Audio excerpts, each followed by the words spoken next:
Twilight footy at the Melbourne Cricket Ground. It's Hawthorn and Collingwood 16th and 1st on the table, but might be a little bit more exciting than that. Both teams capable of playing some high-octane footy and both coming off a loss last week. The Hawks going down to St Kilda, Collingwood going down to Carlton here on Friday night.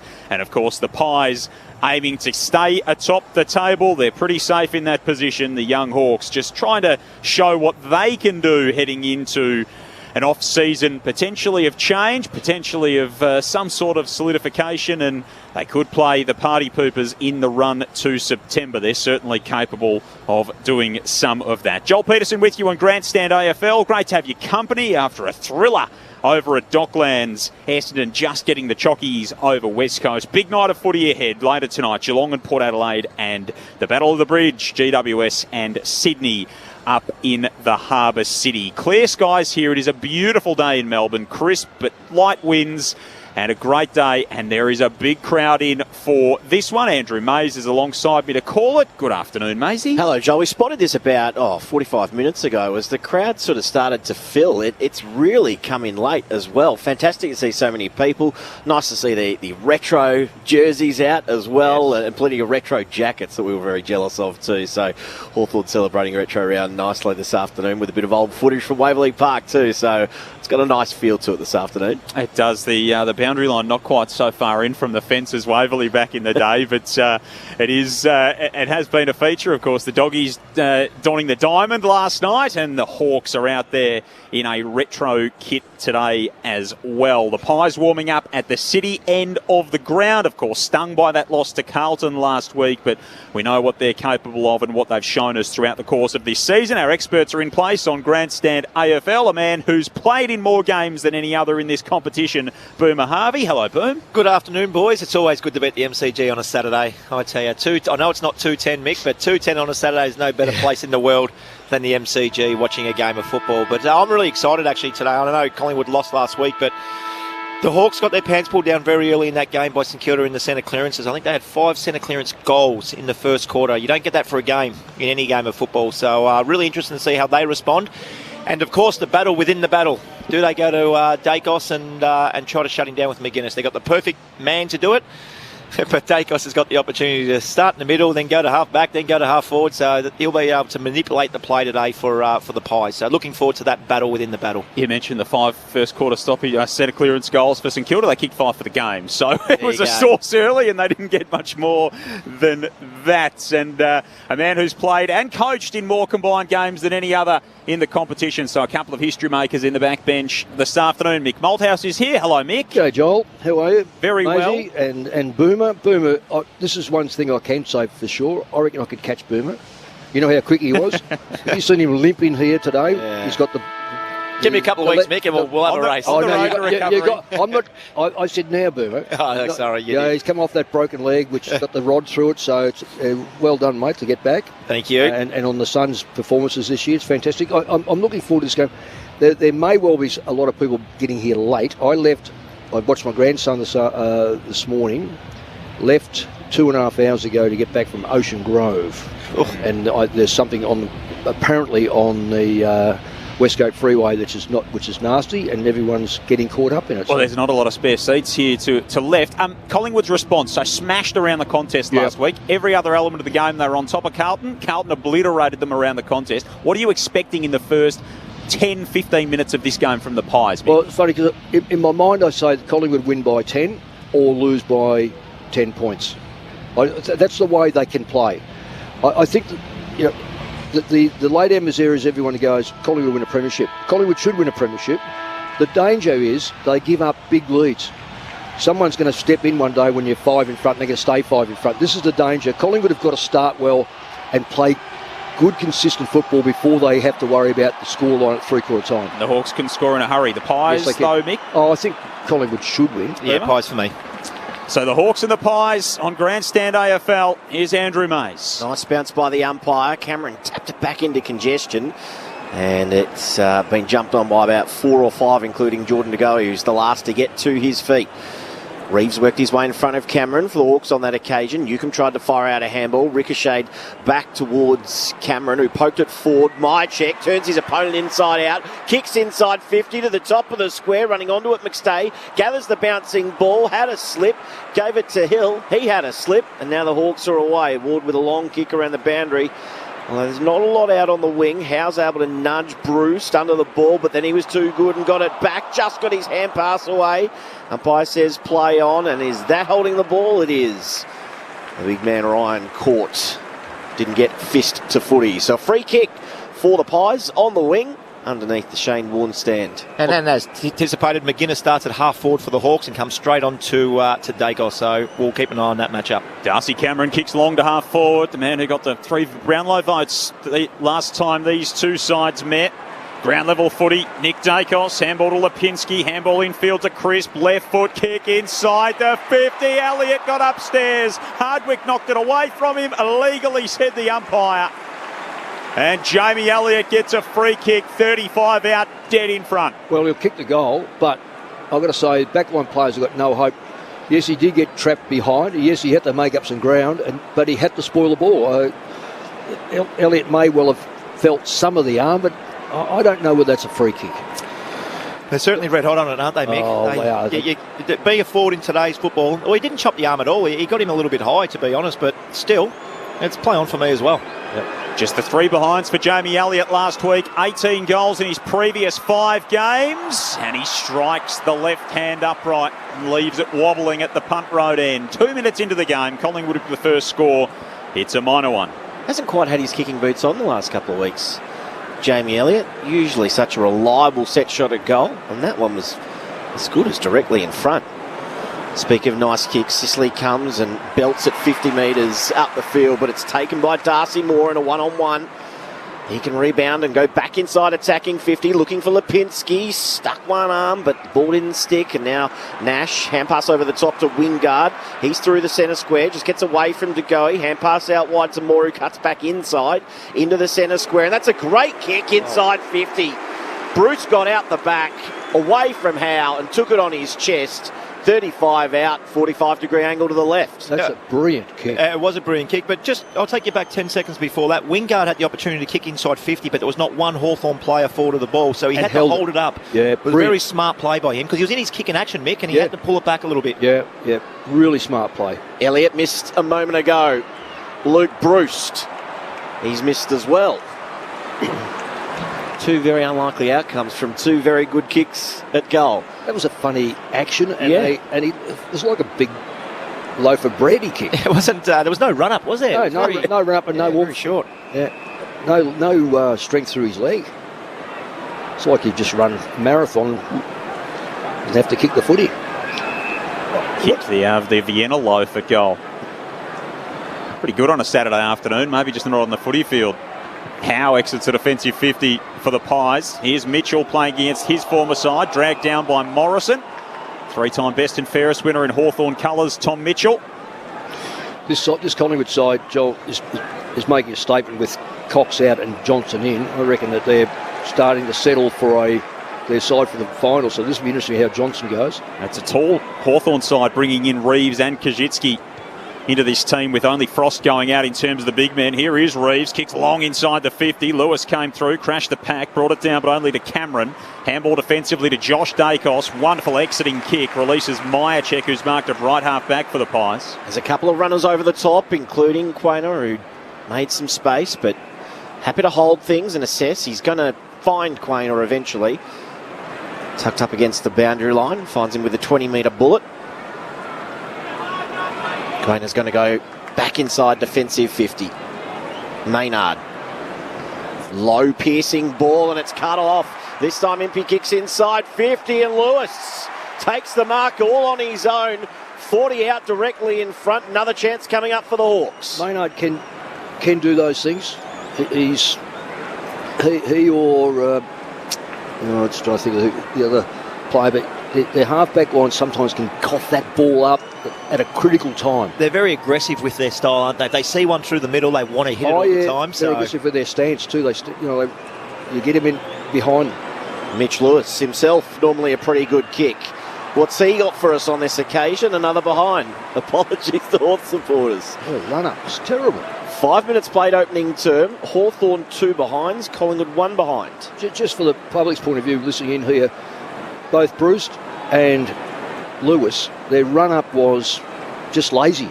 They had no warmth at all and paid a penalty both times. Howe drives it in from fullback for the Pies. Kicks out toward Cameron and Reeves. Cameron had front spot, wins a free kick. So 4 ins for Hawthorn. Morrison, Koschitzke, Scrimshaw and Reeves. Hill and Johnson in for the Pies. Turnover from Cameron, cut off by Nash. Just forward of the wing for the Hawks. He's going to come back defensively, playing such an important role in midfield for them. Sicily's got it at right half back. Hemmed in. Clever little kick around the body. Finds Nash next to the logo. Sicily provides the overlap run. Takes on to go. He arches the back. Sticks it inside the 50 where Moore is all alone. And the ball just gets to him past the outstretched arm of Josh Dacos. And Dylan Moore's got it. He'd be just beyond 40 metres from home. Well, that's the aggressiveness of Collingwood again. 10 to 15 metres in front of the direct opponent. You pay a penalty out the back. 24 yesterday, Dylan Moore. And he opens with an early birthday present here. Hawks straighten up to get the first of the game. And as he did last week, Dylan Moore gets the opener for Hawthorn. 7 minutes into the opening term. Hawthorn 1-8.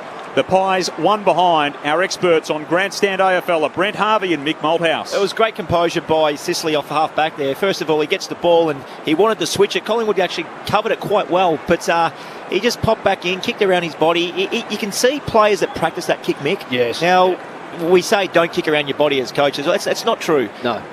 8 times out of 10 in AFL football, you're kicking the ball around your body and because you've got pressure. Yeah. It's a 360 game. So fantastic play by Sicily. The composure of him was fantastic there. Set up that goal to Moore.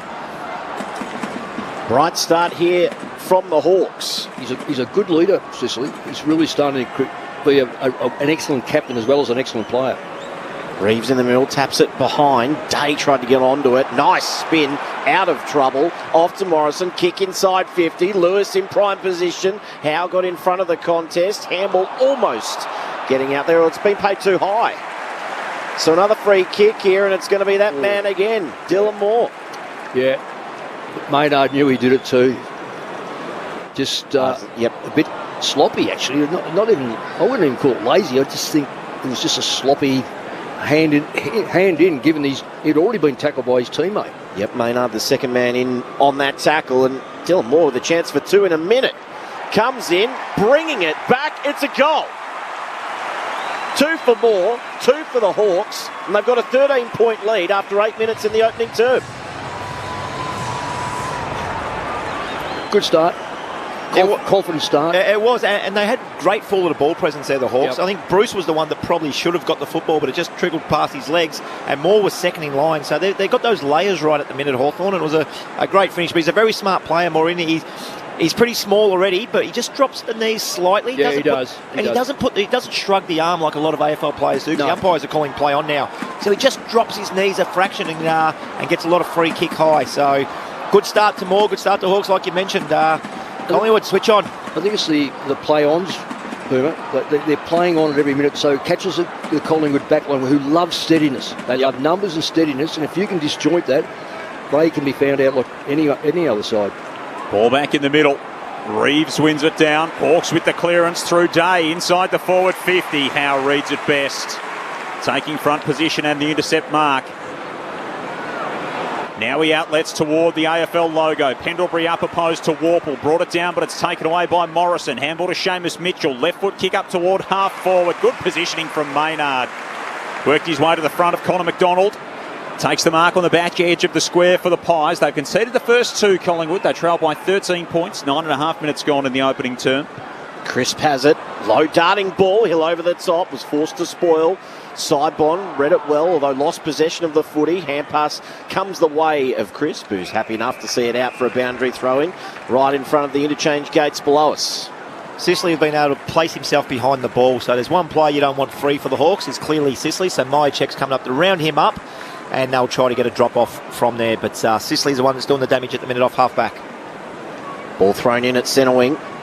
Mitchell tried to farm it out. Day onto it now. Heard a voice. It was Warple taken in a tackle by Crisp. He's going nowhere, and we'll have another stoppage. This time a ball up, metre inside the boundary. Still in front of the interchange benches. It won't worry Sicily. If he gets made up, you just keep dropping off. He's a very clever player. Clearance comes Hawthorn's way, but side bottom able to run it down. Knocked it only as far as Scrimshaw in the centre of the ground. Kicks inside the 50. Howe goes over the top of Bruce. Couldn't take the mark. Murphy's waiting for it out the back for Collingwood. Handball to Josh Dacos running the southern wing. Cuts the kick infield and finds Noble alongside the sponsors logo out of sight of the ground. Kicks to half forward. Dropped awkwardly in the air, and getting back to take the mark was James Blank. Ended the game as a tactical substitute in just the second quarter last week, James Blank, and turned out to be somewhat of a masterstroke for Sam Mitchell as the Hawks fought their way back into the contest. Scrimshaw, one of their 4 inclusions, prolific last week in the VFL, finds Weddle here at right half back for Hawthorn. They've worked this neatly. Moore's got it on centre wing. He's had a busy start this afternoon, couple of goals already. Finds himself a bit further up the field on this occasion. Darts one into Sicily, and great attacking kick into the middle. Thought about going McGuinness. He's just pulled his kick slightly, and he finds Warple.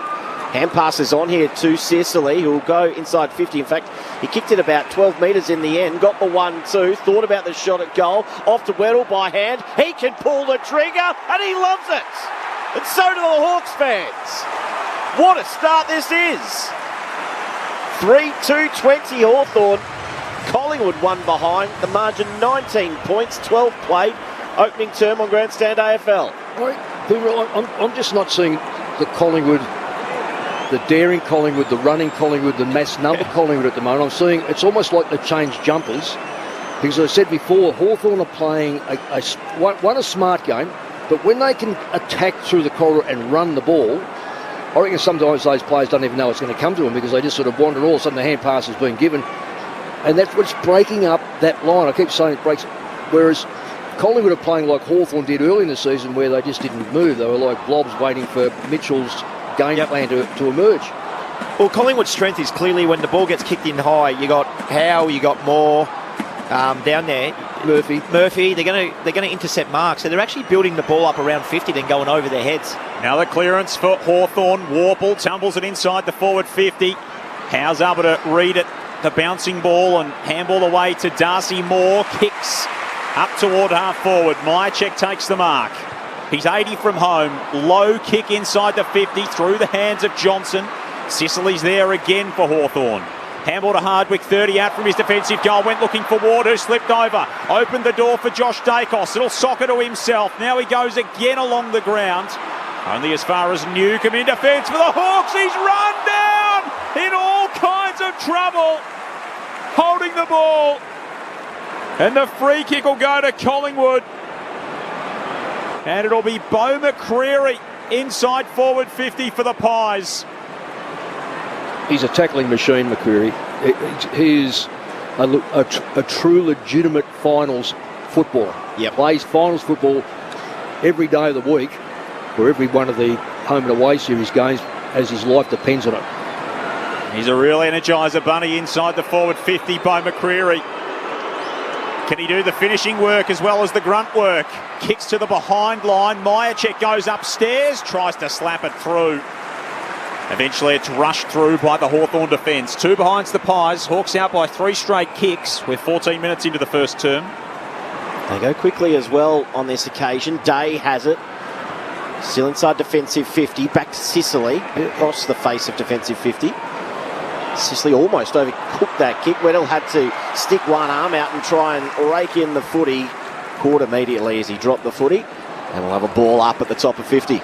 Sicily's had 10 possessions already. Supposedly going 100%. That kick That kick wasn't 100. No way. Pendlebury sharks the tap. Kicks inside 50. A snap. And playing in front is the man back in the side this afternoon.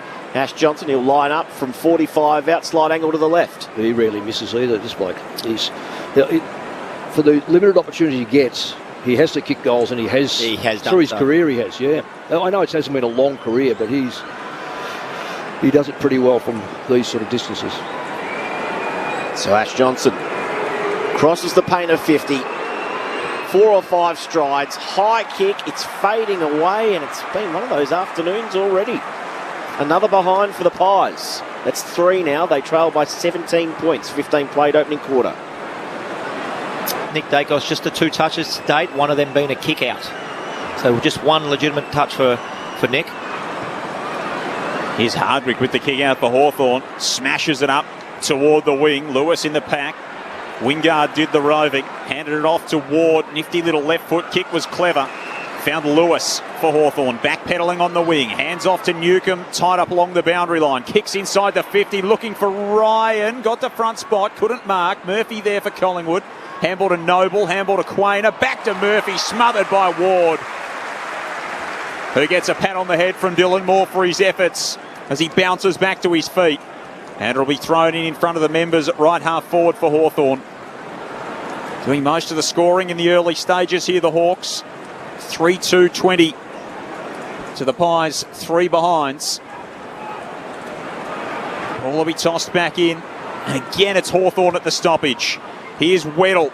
Enters the arc with a high kick. It's a deep entry. Ryan almost had it. Out the back was Bruce. 6 last week for Luke Bruce. He's on the board again, and it was a classic Crummers goal. And Hawthorn have the first 4. 4-2-26 the Hawks. The Pies 3 behinds. 17 minutes played. Opening term. Your experts on Grandstand AFL are Brent Harvey and Mick Malthouse. Joel, you called that perfectly. It's a perfect crumbing goal. Now, he's been doing that for, how long has he been in the system for? 14 years or there so? We know Roughhead and Franklin used to just soft drop the ball, and he was at the fall of the tall's feet all the time. But that was just, that's called craft. That's football craft. If you're a small forward, if you can get that vision on Foxtel or wherever you're watching during the week, at the 7 minutes to go watch Luke Bruce. He's a star, this guy. Has been for all his career, hasn't he? Really long time playing footy. Back in the middle now. Might have been taken without it. Ball was dragged underneath him. Looks like we'll get another stoppage after the initial ball up. Is someone going to Nick Dacos? You reckon Guinness is going to him? I'm just trying to picture where he is. Yeah, he's coming off. He's starting at half forward, and he's right in the stoppage now, Mick. Almost onto it then. And a chance now down very low on this occasion because they just going nowhere. They just drop off and cover an area at times. And it's disconcerting at times to see who he is playing on. Stay got the tap out, and it's all Hawthorn defensive side of their stoppage. Sicily's hand pass was a little loose. Set Weddle a little bit of a task. Now Newcomb has it. Hand pass to Nash through the centre, looking for another outlet. It was Impey who got away quickly. It's a Newcomb out wide, and that's a good kick off one step.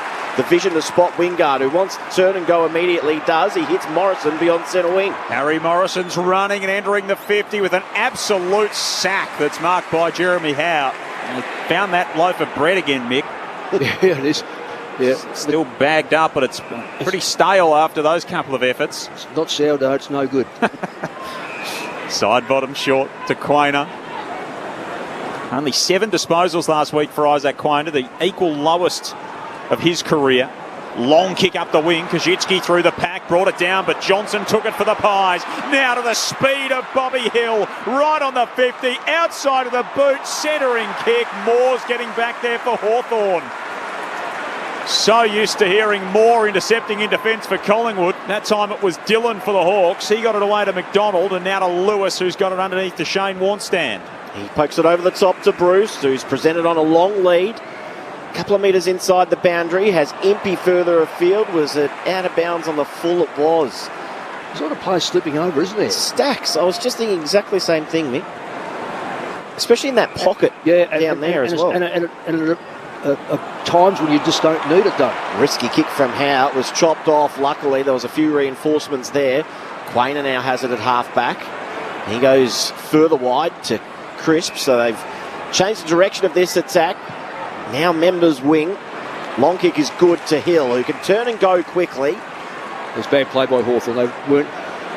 They covered the first couple, then they got lazy and dropped back. Could have easily covered. He held it uphill, and then Elliott heard the call from Johnson, who left it in the end, and it's all Hawthorn. Hardwick pushed off it. Lewis is going to make a running from behind, and he stood on Quainer's back. Magnificent mark. Gets it off quickly to Wingard. Pokes it into space. And it actually allowed Ryan to run onto the footy. He takes the mark. Couple of kicks from goal. You're just going to have to hold it up a little bit now. Hit a short if you can. Second gamer does just that. Long left foot kick to the top of the square. Dylan Moore from the back, and Howe intercepts again for Collingwood. And guess who? That's right. The way they're going to have to get Howe to the forward line to see whether he change it up on the forward lines. At the moment, it's just not functional. Yep. But having said that, he's intercepted 3 already. Kicked 3 last week too, Jeremy Howe. Kick-off half-back coming through Pandora for Collingwood, almost taken away by Scrimshaw, and now the Hawks do take possession. Hardwick darts it down the line. Ryan juggled it, couldn't mark. Warple tried to take the tackle on of Quainer, dragged down, ball up. In front of the members, 20 minutes gone opening term. Hawthorn with the first 4, 4-2, plays 3 behinds at the Adelaide Oval. Adelaide winners by 28 over the Gold Coast Suns. Earlier today, Essendon sneaking home over West Coast by a point at Docklands. Hill takes the mark from the quick kick from the stoppage. He was thinking about going quickly, and he just keeps pointing to his teammates, I'm going to go longer and drive this inside 50, which is exactly what he does. Puts it high. McStay, one grab, not the second. Impy at ground level for the Hawks. Turned into traffic and then turned out of it. Snap kick over the shoulder is coming straight back in. Quainer's there to intercept. Through the it was a dummy hand pass, but pushed off it in the end. He's going to turn it over. Warple, quick kick out is okay to Ryan, who just needs to hold things up again. He's gone the aggressive kick into the middle, the big man. This could be a turnover coming. To Goey there looming. Left it for Lipinski. Left foot inside 50, no good. Sicily cuts it off again. Yeah, the big fella for Hawks, he's just got to keep it simple. Just wait for his teammates to come around him, maybe give a handball off, or just hit a short. That's twice now he's tried to bite off a little bit more than he can chew. Oh, Impey out wide. Crisps knocks it away from Warple, brings it down. Scrimshaw's there, almost spun himself into trouble. Handball back to Warple, and he finds Newcombe back edge of the centre square. Surprise, surprise. Hawthorn are off. Newcombe to Weddle. He's really got some toe, the youngster. Sells a bit of candy. Handball to McDonald, front edge of the 50. And now Nash is dragged down by McCreary, who's again laying a strong tackle. His bread and butter, as Mick told us earlier. Ball up top of the 50 for the Hawks. 23-point Hawthorn lead. Collingwood goalless through 22.5 minutes. Free kick coming to the Pies. Lucky. Morrison grabbed Mitchell high. Yeah, only because he fell on the ground. Now Quainer. Handballs out wide to Crisp. Now to Goey. Right foot kick measured beautifully to half forward. Elliott's up to mark on his chest. To Goey's first touch of the afternoon. Driving it inside 50, Elliott, but another poor kick cut off easily by Scrimshaw. Scrimshaw's short. He finds Mitchell. They're getting out of the back line far too easy, the Hawks. They're able to share the ball, even like this. Even so, some ordinary kicking could find them in trouble, but they're still able to get out of the back 50 and then create the play. And the only reason why they haven't been able to go forward more often is because their forwards are pushing up so high. So, you've got to be very careful how far your forwards do come up. Mitchell to Hardwick to Sicily. Outside of defensive 50, has to kick it around the corner, hugs the boundary line. It's a beautiful kick in the end. And Warple's able to slide in and take it on his chest. Finding some of his best footy again is Warple. So too this man last week. Wingard, left foot kick inside the 50. Almost dragging it in with one hand. Kajitsky just couldn't hang on to it. And it's pushed out at the junction of the 50 and the boundary at right half forward for Hawthorn. You mentioned the Hawks bringing the ball outside their 50, Mick. It's 24 to 38 marks. They're just controlling the play, the Hawks, aren't they? Yeah. And I just pointed at a player to you who hasn't touched the ball. Taylor Adams? Taylor Adams. What's going on with him? Uncharacteristic. Very uncharacteristic. This is his bread and butter, this sort of game. He just loves the contest. Scrappy kick inside forward 50 for the Hawks. He's cut off again by Howe. He tumbles it out to vacant territory on the southern wing. Foot race is on between McCreary and Weddle. McCreary did beautifully. Arched the back. Found Johnson. Johnson's kick to half forward for Collingwood. Elliott's up at high half forward. 70 from home. Waits for the options to appear. Adams is inside the 50. De Goey's getting back there. McStay wants it in the pocket. He comes shorter than that to Lipinski, who's 60 out. The Hawks have got 14 inside the back 50 at the moment. Lipinski looks long. McStay makes a run at it. Almost pulls it in. Just can't take it as he goes to ground. And then strong tackle. Dacos can't come away with it. Nick's on the bottom of all that. And a ball up right forward pocket for Collingwood, trailing by 23 through 25 minutes. Pies still goalless. Chance here for them late in the quarter, although stoppage won by Hawthorn on that occasion. Nash out wide of Moore, who's been everywhere in this opening term. Long kick, it's going to be turned over. Murphy takes the mark. And he'll go back underneath. Is it a fantastic stand? Yeah. And we're just under a minute to go. It'll be a fantastic effort by the Hawks if they can keep the Pies goalless, although they should have kicked 2 of their 3 goals. Oh, absolutely. Long kick. Cameron made the running. Reeves with a big fist from behind. Gained 30 metres. Kajitsky off to the run of Lewis, who thought about a bounce. Went the hand pass instead today. Draws the opponent. Off to Wingard. There's one out the back. It's Ryan. Can he get onto it or did everything but take the mark? And spoiled away for a boundary throw in 30 metres around from the left behind post for the Hawks. Yeah, almost the chop. Well, I always say it was chop. But again, you've got to be able to defend the ball. Yeah, he did well, Maynard, there. He wasn't looking at the ball, made body contact, led it to the law. It's a free kick, but... At the stoppage, Wingard goes to ground, gave it away to Quainer. He takes it away for Collingwood. Handball to Goey, handball to Mitchell. Tumbling kick outside the defensive 50. Picked up by Sicily for Hawthorn. Handball to Nash. Back to Weddle. Already kicked one.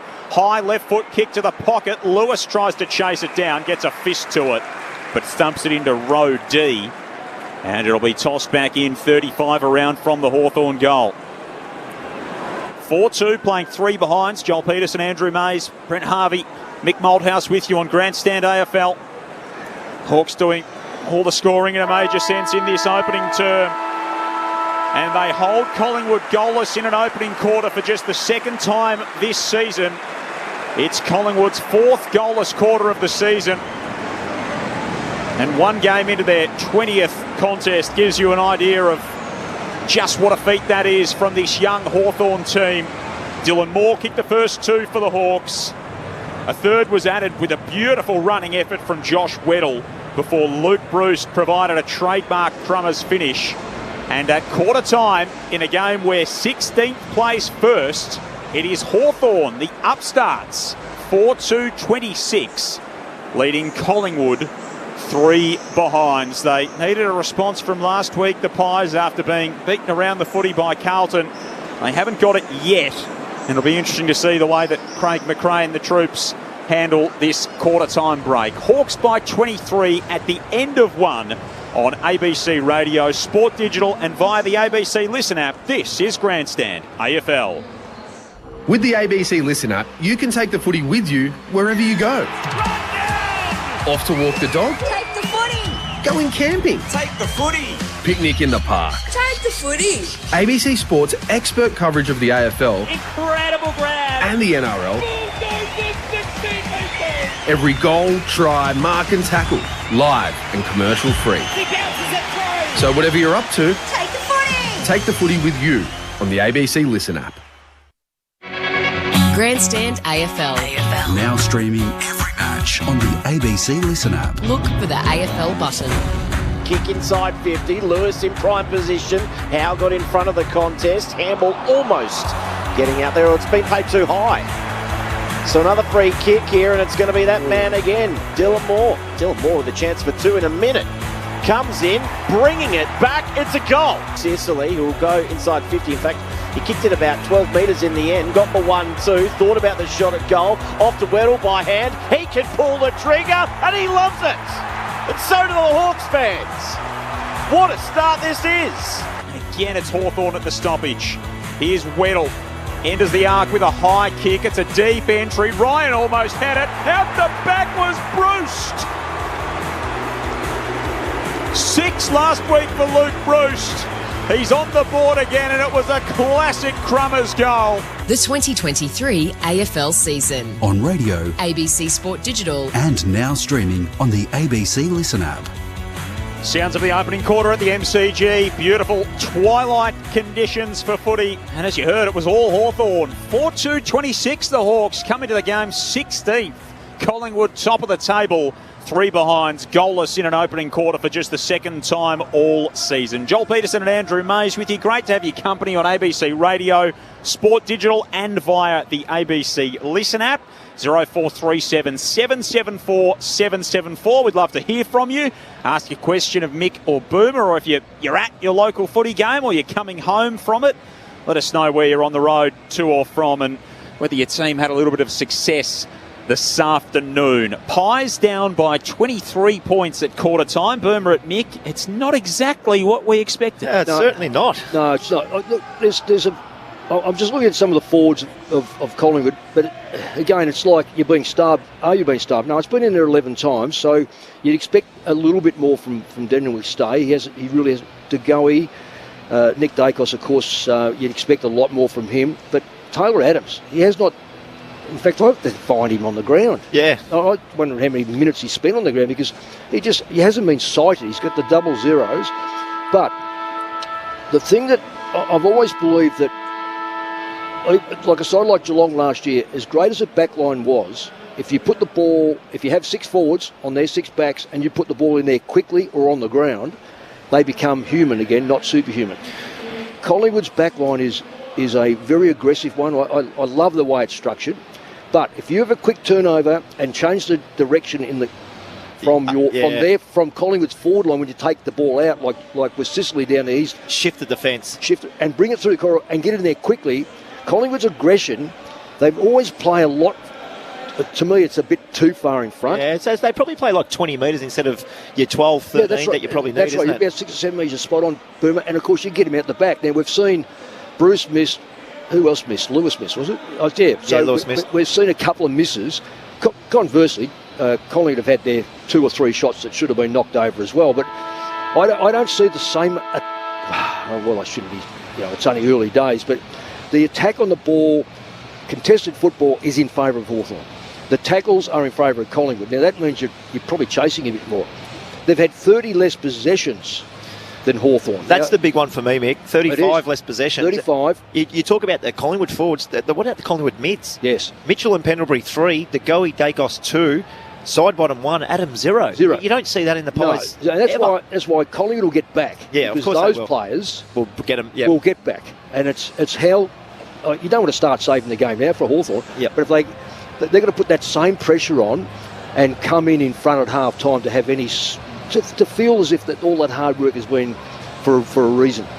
The Hawks are holding their shape too, so when I talk about shape, they're allowing Collingwood to get sucked into the contest and they're holding outside balance. Yeah. The ball will go out to them and they've been waltzing out of the stoppages, haven't they? Yeah. So it's been great by the Hawks to date. Hopefully they can start this quarter like they did in the first quarter and we've got a huge game on our hands. Could have a huge upset on our hands here at the MCG. The thoughts of Boomer Harvey and Mick Malthouse with you on Grandstand AFL. 0437 774 774 to get involved in the broadcast. Love to hear from you. From the restart, Cameron slipped over, but the Pies take it away. DeGoey and Pendlebury combined to get it out wide to Bobby Hill, who comes back infield to Pendlebury, just forward of centre. It all slows down in front of him. Pies kicking to the city end in this second term. In game 378, he gets on the left boot inside forward 50. Reeves brings it down for Hawthorn. Elliott did the roving, got it away to Meyer. Check to side bottom, around the body to guess who? James Cecily for Hawthorn, who intercepts again and shoots it short to Morrison. Morrison happy to hold things up. Short pass is okay, finds McDonald. And this is what they've done so well in the first quarter, the Hawks. They've just found a spare player and just hit him up. Left back pocket takes a run and Pendlebury takes a nice grab over Will Day, right on centre wing. Uncontested in many respects. They just stood around and watched him. Floated in from the side. Pendlebury, high kick, inside 50. No Hawks flyers. No one able to take the mark. Farming it out towards Mitchell, who thought about the hand pass, elected not to hand pass, then got his arm dragged down, couldn't get his fist to the footy, and it's turnover. Moore again involved. Moore to McDonald. McDonald to a 2-on-2. Murphy out the back. Kajitsky in front. Lovely set of hands. Takes a mark. And that's to hold her up too, Maisie, because there's just nothing in front of them. Got this in this situation a lot last week too, Hawthorn, where they had nothing in front of the footy. Lovely kick from McDonald. Short to Newcomb. Enters the 50 to Warple. Can I just say, just before he has that shot, that's the reason why this Collingwood back line now is starting to, well, get a bit ragged. The immediate reaction is to fall back. Hawthorn's immediate reaction is stand your ground at 40, 45 metres and we'll lower the eyes and hit you, because Collingwood will all get in behind you. And that's exactly what's happening in 3 or 4 occasions. They're a bit discombobulated at the moment, the Pies. Can James Warple kick a 5th for Hawthorn from outside 50? It's a pretty good strike. It's right to the behind line, and Lewis has marked it over the chalk. First score of the second term's a minor for Hawthorn. The lead is 4 straight kicks through 2 minutes. I'll tell you what, there'll be some teams out there in the competition that will tomorrow or Monday, when they're back at work, will go to work on this, Collingwood. Mick, what you said there, you're 100% right. They do fold back, and Hawthorn are picking them through at that 45-metre mark. Yeah, well, long kick from Moore out of defence. Decisive fist by Blank on that occasion. Don't feed Moore and don't feed Howard. Just feed your forwards at 45. Like, that was only 2 or 3 metres short of being a goal. I know he missed it that way, but give him a bit more comfort in front. Throwing 80 around from the Hawks goal. Reeves got separation. Now there's a free kick from the out of zone umpire. It's going Will Day's way of the Hawks. So another chance to get inside 50. And that's 50 metres by Taylor Adams that's there. Round 1, 2, 3, 4. In the first 5 or 6 rounds, that is 50 every day of the way. He went from behind the player to man the mark. Yep. And they've gone soft on that the last 2 or 3 weeks. Well, the last 6, I reckon. Yeah, it's not just today. So, we're not saying that's just happened today. This has been quite extraordinary change by the umpires. Sicily now has it. Reeves takes an uncontested mark. 35 out from goal, slight angle to the left. Extraordinary. Well, it's not, because look, it probably is for Collingwood, but have a look how many Collingwood players are behind this player when he takes the mark. They are folding back too far, looking for the big bomb, which everyone has been doing, and all of a sudden, I think Melbourne didn't. Melbourne lowered their eyes, Brisbane lowered their eyes, beat them. This is a case, and Adelaide lowered their eyes and didn't get over the line. So this is a ploy. In comes Big Ned Reeves.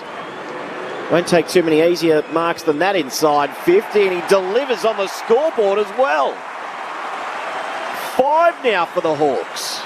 5-3-33, plays Collingwood 3 behinds, 4 minutes played second term. It's the same story so far. It's a great call, Mick, and I think you've said it 3 or 4 times now about those Collingwood defenders folding back. They want to get back position.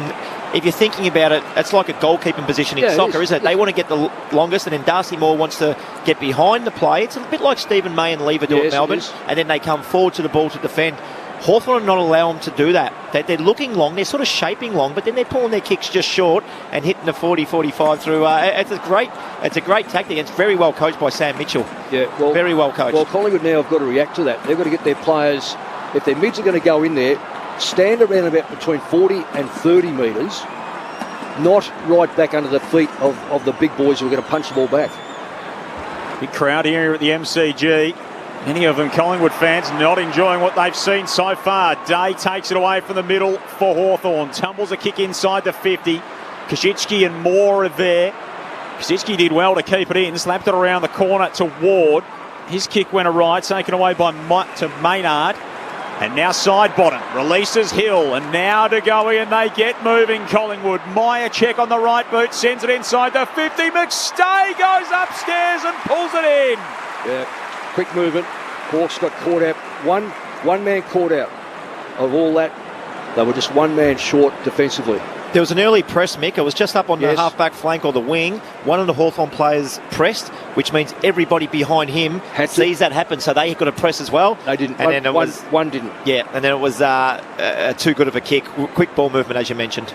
And a couple to pick from. McStay pulls in the mark to get Collingwood on the board. His kick's not quite there, and it's just snuck in. Just gets there from the boot of Dan McStay. James Sicily stood on the outside of the goalpost to try and knock it down, and it snuck through on the inside. So the first of the game for Collingwood, 1-3-9, Hawthorn 5-3-33, and the Pies' first goal comes at the 6-minute mark of the second term. It was good ball movement, though. Oh, yeah. We said the Hawks had to press, and that was on the back of Collingwood's ball movement from half-back. I think it was Maynard who found a spare inside bottom, and from there, That ball movement was fantastic. I think it was Myercheck that might have kicked the ball inside 50. It was a long penetrating kick as well, and the Hawks got caught out. Yeah, Blank just couldn't go with his opponent. He probably needed to take a bit more of the body, and then you run the risk of an umpire. But still. Welcome to our South Australian listeners joining us for the first time this afternoon. 6 minutes played in this second term. It's a 24-point lead for Hawthorn, who kicked 5 goals in the opening term to nothing to have a 23-point lead at the first change. Collingwood trying to work their way back into this one. Pendlebury off his right boot from the middle. Well, taking it beautifully was Myercheck. Turned immediately right the way to the line and misses to the left-hand side. He's the heart and soul of that forward line. He's just such a workhorse. Margin back to 23 points in favour of the Hawks. Again, they waste no time. Hardwick brings it into Impey. Now to Sicily at half-back. Nick Dacos yet to touch the ball in nearly 8 minutes of football in this quarter. McGuinness just doing a fantastic job. And just watching him now, he's got his back to the play, does not care about anything else other than making sure that Nick Dacos does not touch that football, have any influence at all. Unheard of. That kind of lack of influence from Dacos. Long kick for the Hawks. Read well off hands by Newcomb. Handball to Wingard. Turned it over to Chris. Now to Goey. Nash dives on top of him. To Goey's handball through the traffic. Good tackle from Impey. And he brings it back to a neutral situation. And then it's going to be a ball up. Just on the logo outer side of the ground. Underneath the southern stand. 23 points the margin. 8.5 minutes gone in the second term. Joel Peterson and Andrew Mace calling it for you. Brent Harvey and Mick Malthouse, your experts, dragged into another stoppage, this time just forward of centre for Collingwood. Reeves locks arms, tried to clear the stoppage, but Crisp was onto it, poked a kick forward. Now Lipinski trying to run onto it, pushed off it by Impey, and then he's tackled and dispossessed. Hand pass comes the way of Pendlebury, puts it into space on a long lead. Elliott couldn't take the mark, has to follow up, didn't stick the tackle. Morrison got free. Now a chance for the Hawks. It's back towards Scrimshaw. Heard a voice. Weddle forced onto his left. Not the worst kick, and providing a bit of a contest there was Ryan, but Murphy was good enough at ground level to beat him. Hand pass to Noble, hand pass to Josh Dacos, back to Noble by hand. He kicks from halfway, Members side. Sicily pushed out of the contest. Myercheck at ground level, hand pass to Lipinski, now off to Adams, and now to Goey, who runs in and delivers. A much needed goal for the Pies. They've strung a couple in a row. And Hawthorn 5-3-33 see their margin pegged back to 17 points. 2-4-16 the Pies. 9 minutes played, second term grandstand AFL. One significant difference, Boomer, is the contested footy. I said in the first quarter it was 31-24 in the Hawks' favour. This quarter already it's 7-11. 7 Hawks, 11 Collingwood. So the Pies have realised that they've got to start winning that ball when it gets out of the stoppage area. You've still got to start to win that football, and both those goals, when you think about how they've been able to be manufactured, have come from a contested football initially. Yeah, I agree, and I think the pressure on the player with Hawthorn, they've allowed more pressure, applied more pressure to the Pies because the kick's going down the line a little bit more, and that's what they weren't doing in the first quarter. Exactly, and that's where that contested ball will come in, Mick. Yeah, well, I think Collingwood now are taking that corridor too, so not giving them that easy access. Kajitsky moves into the ruck for Hawthorn up against McStay. He won it down pretty decisively, and the Hawks will eventually get the clearance after it bobbles around in the middle. Sharp handball from Warple to Wingard, and now on to Ward to Newcomb from just inside the 50. Absolutely belts it and just misses away to the right. 5 in from the boundary. It would have been a hell of a kick from John Newcomb. It just misses, and the margin is 18 points the way of Hawthorn. 10 minutes gone in the second term. Quick kick in Noble, who runs through the back pocket, then a long kick just short of the wing. McStay takes a good contested mark. A couple of options inside. Sidebottom thought about presenting short, instead he goes longer. Johnson in the box seat here, punched away from him. And out for a boundary throw in right in front of the MCC members. Still dangerous, the Pies. They've started to marry up. All the stats are now starting to fall. They're 38-28. You know, they started 40 behind the other one in the other quarter. So, you know, So right now, what have we got? So 10 difference. Kajitsky down, although Quainer couldn't pick it up in the end, and it's out of bounds again. Another stoppage. 35 down last quarter, sorry. Pendlebury with 7 possessions this term. Yeah, he's been terrific. As has DeGoey's getting into the game. Mychek's getting into the game. That's important to them. Toss back in, McStay. He's had enough. He just whacked it out of there. Nick Dacos taken down without, and he'll get a free kick. Right on the boundary line. Nash a little too eager on that one, and Nick Dacos will come in for his first possession of this second term. McGuinness will be filthy on that because it's not against him, it was against Nash, I think it was. Oh, he'd be absolutely. Yeah. As a tagger, let me tell you, he'd get filthy. Just his third disposal for the game. Nick Dacos kicked in the Johnson direction. It's a good target inside 50 in a big pack situation, but it was bashed away from him and out of play for a throw-in inside 50 for the Pies. 48 metres around from their goal. Hawthorn 5-4 leading Collingwood 2-4. 2-1 in favour of Collingwood in this term. Hawks try and clear it from the stoppage. Seamus Mitchell's over it. Comes out to side bottom. Now to Elliott. Runs into the pocket. Sends it goal with Jamie Elliott. Absolutely spectacular. Unbelievable. He grabbed the footy, ran straight for the boundary line and threaded it from 40 metres out. He's got all kinds of skill and showing every bit of it. And the margin now back at 12. 3-4-22 to Hawthorn, 5-4-34. Brilliant bit of finishing from Elliott. Well, Boomer, that's what we said at quarter time. It's going to be very hard to hold that Collingwood midfield, which will then supply the forward line. And when you've got a forward line like they've got, it's only a matter of time before they start to score. This is the test of Hawthorn. Right through this year, they've had a good quarter, then a couple of bad ones. Yeah, I agree. And they get blown away. And this is where the leadership, and I know it's difficult for Sicily at centre-half back or one of the backline players, but someone in the middle has got to take charge. And they're pretty young through there. So, and if you've got a tagger through there, he says nothing.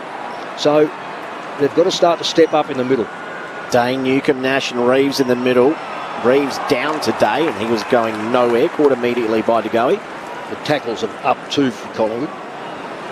And they're offensive tackles. They're a bit defensive in the first quarter. Tossed up. McStay won it down.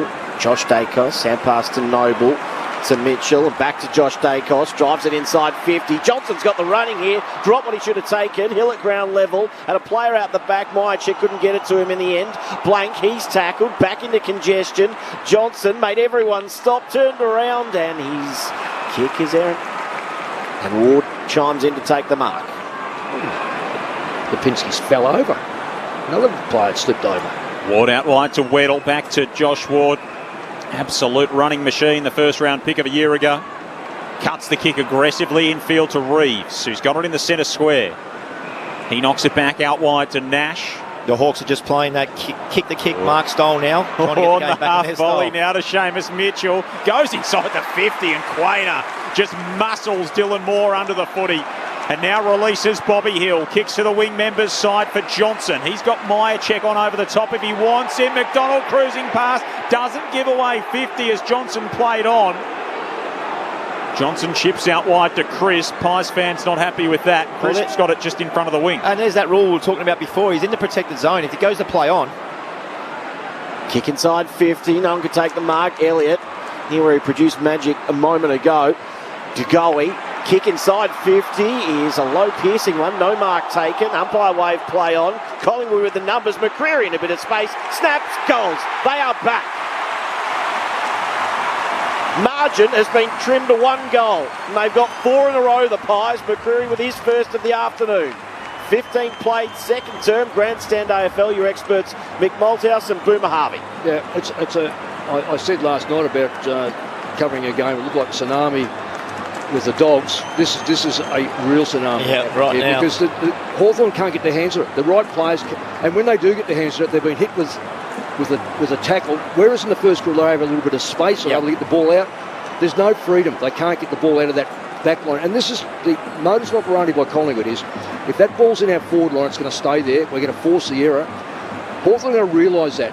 The first thing you've got to do is, if you're clear, you're clear. If you're not, clear the ball by a 45 to 50 metre kick towards the boundary and let Collingwood have to get 2 kicks to get it back in. They trailed by 30 points at the 4-minute mark of this term. Did the Pies. They're now all the way back within a goal. Clearance for Hawthorn. Moore takes it on the bounce for the Hawks. Handball out wide. Nash had it and lost it. Cameron grabbed it. He's dragged down. Dylan Moore got a hold of him. And a big tackle from Tom Mitchell inside the defensive 50 for the Pies. Noble it was, in fact, and the ball is locked up. Hawthorn 45 metres out from goal. Reeves in ruck. Day lays the tackle. And he came over the top of Mitchell. And Tom Mitchell wins a free kick inside defensive 50 for Collingwood. They've kicked the last 4 of the game, as Maisie said, after the Hawks kicked the first 5. They trail by 1 straight kick at the 17.5-minute mark of the second. So it was a poor kick. Weddle able to come over and make the spoil. Quainer there for Collingwood. He hand passed to a teammate immediately under pressure. And the Hawks able to lock it inside their forward line. One of you guys said that was a poor kick. That was a dreadful kick. Mitchell's kick, wasn't it? Yeah. Just hung. Too much hang. So Weddle read it really quickly, though. He was watching. Yeah, exactly. And watched the kicker. He did we that watched quite it well. as well up here. Yeah, we did. Reeves over the top. Mitchell, hand pass to Quainer. And Quainer hand passes that a metre out. It's a great accidental, deliberate out of bounds. Mitchell telegraphed that kick, didn't he, Mick? Oh. His legs, his eyes, everything, his body language said where That's he was going to go. Well, and that's why Weddle made up about 20 metres, because he read it so early. He actually should have marked it. Brent Harvey and Mick Malthouse with you on Grandstand AFL 0437 774 774 to get involved on the text line. But he's locked up again across half forward for the Hawks. We'll get to some of your questions at half time. 0437 774 774. Let us know your name and where you're listening from. At the stoppage, DeGoey rips it away. Lipinski's kick across half back. Bouncing ball out in front of Adams and Howe, and it's knocked intelligently by Wingard. That is a tap on, surely. Umpire says that's going to be a free kick going back to Collingwood. Said it was a tap on. Wingard didn't look too fussed by it all. And the Pies take possession. Here's Howe to Maynard, whips his left foot, kick inside the 50. Myercheck upstairs, brought it down. Johnson in the pocket, curling it goalward. Started it too far right, now to bounds on the full. He hasn't quite got the same skill as Jamie Elliott. I'm going to dispute that free kick. And to say that Wingard can't show much, if you show contempt, you get 50 metres. So you've got to almost say, you reckon threw it or tapped it, Boomer? Having there's a little bit of basketball throw. Yeah, nearly. I could see why the umpire paid it, but it wasn't a throw as you would picture it. Big mark by Lewis, and he goes to the middle where Newcomb has it.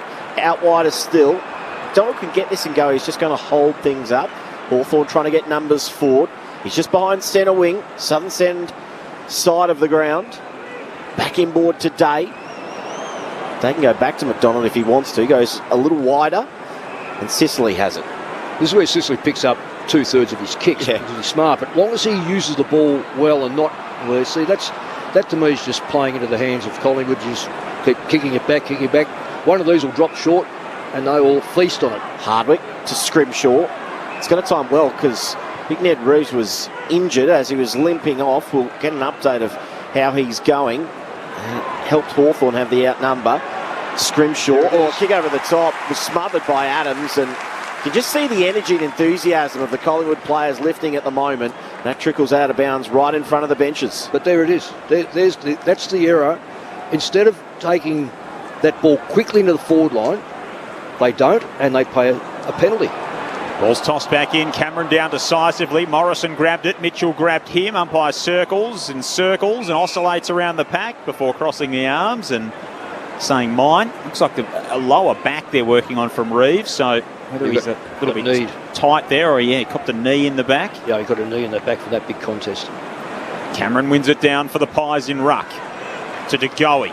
Side bottom, intelligent forward handball, finds Mitchell, weaves his way through the traffic, then flicks it infield to side bottom. He releases Adams out wide at right half forward. Adams pokes it inside the 50 to Myercheck, who marks right on the paint of the arc. Just better than a 45-degree angle to the right. It's amazing to think if he kicks this, Mick, it's a drawn ball game. Oh, but that's almost... You did mention that they're going to have to hang on, but they've kicked. They kicked 1, 2, 3. They kicked 4 goals in 10 minutes of football, and it was a great display. He's good for this. He's got to kick like a horse. Brody Mychek lining up for goal 200 in his career. It's away to the left. It's almost pulled in by McStay, and then Hill almost lays the rundown tackle. Hawks get the handball away to Sicily, who's down and sore inside the defensive 50. It's picked off by Quainer, runs to the pocket, just misses to the left. And Sicily still a little bit worse for wear inside the defensive 50 for Hawthorn. The margin is now under a goal. It's 5 points at the 22-minute mark of the second. Just can't get the ball. Can't get the ball in the right hands. The Hawks. Mitchell with the kick-out duties. Not a bad one either. He finds Bruce beyond defensive 50. He kicks out wide. McDonald has it now, right against the boundary line. That's the kick that's getting him in trouble. Bruce takes it. He goes from virtually middle of the ground, or not quite middle of the ground. Then he goes wide, and Collingwood now have got, unless this kick, okay, it's found a 15-metre target. If they don't use the corridor, they feed Cameron, they feed Moore, they feed Howe, and the ball keeps coming back. Lewis forced to pinpoint a kick wide of the wing. And Lewis should be in front of this ball well and truly so he can contest it. Nash has it. Kick over the top. Kajitsky punched away from him. Lewis onto it as a rover this time. Straight to Noble though with his kick. Piercing hand pass right up the middle to Adams, to Mitchell. Now to Josh Dacos, who's looking to pick out to Goey in the middle. Oh, went the one arm and then couldn't rein it in. Chance now for the Hawks. They've got numbers. Kick out wide. Wingard's got a bit of space. Ball tumbles and finds him. The snap around the body. It's touched on the way through. So Ryan's going to have to try and get his hands where he did, but he turned it over. Straight to Noble. To Murphy by hand. Still on the wing here. Howe's hand pass was intercepted by Wingard. Off to Sicily. Nonchalantly off the right. Oh, and a big late spoil. Ryan took the mark and it should be 50. It is from Murphy. And big Brandon Ryan will go and try and kick it from about 30 out, I reckon, by the time the umpire has the mark. That's a 1970s spoil. Yes. And in 1970s, it's either 15 metres or said great attempt. It's very late. There's a bit of body in that, bit of forearm in that, Mick. Yeah. You know what? He made him earn it. Good on him. Yeah. 20 metres out, directly in front. Ryan for a steadier for the Hawks. He comes in and he kicks it.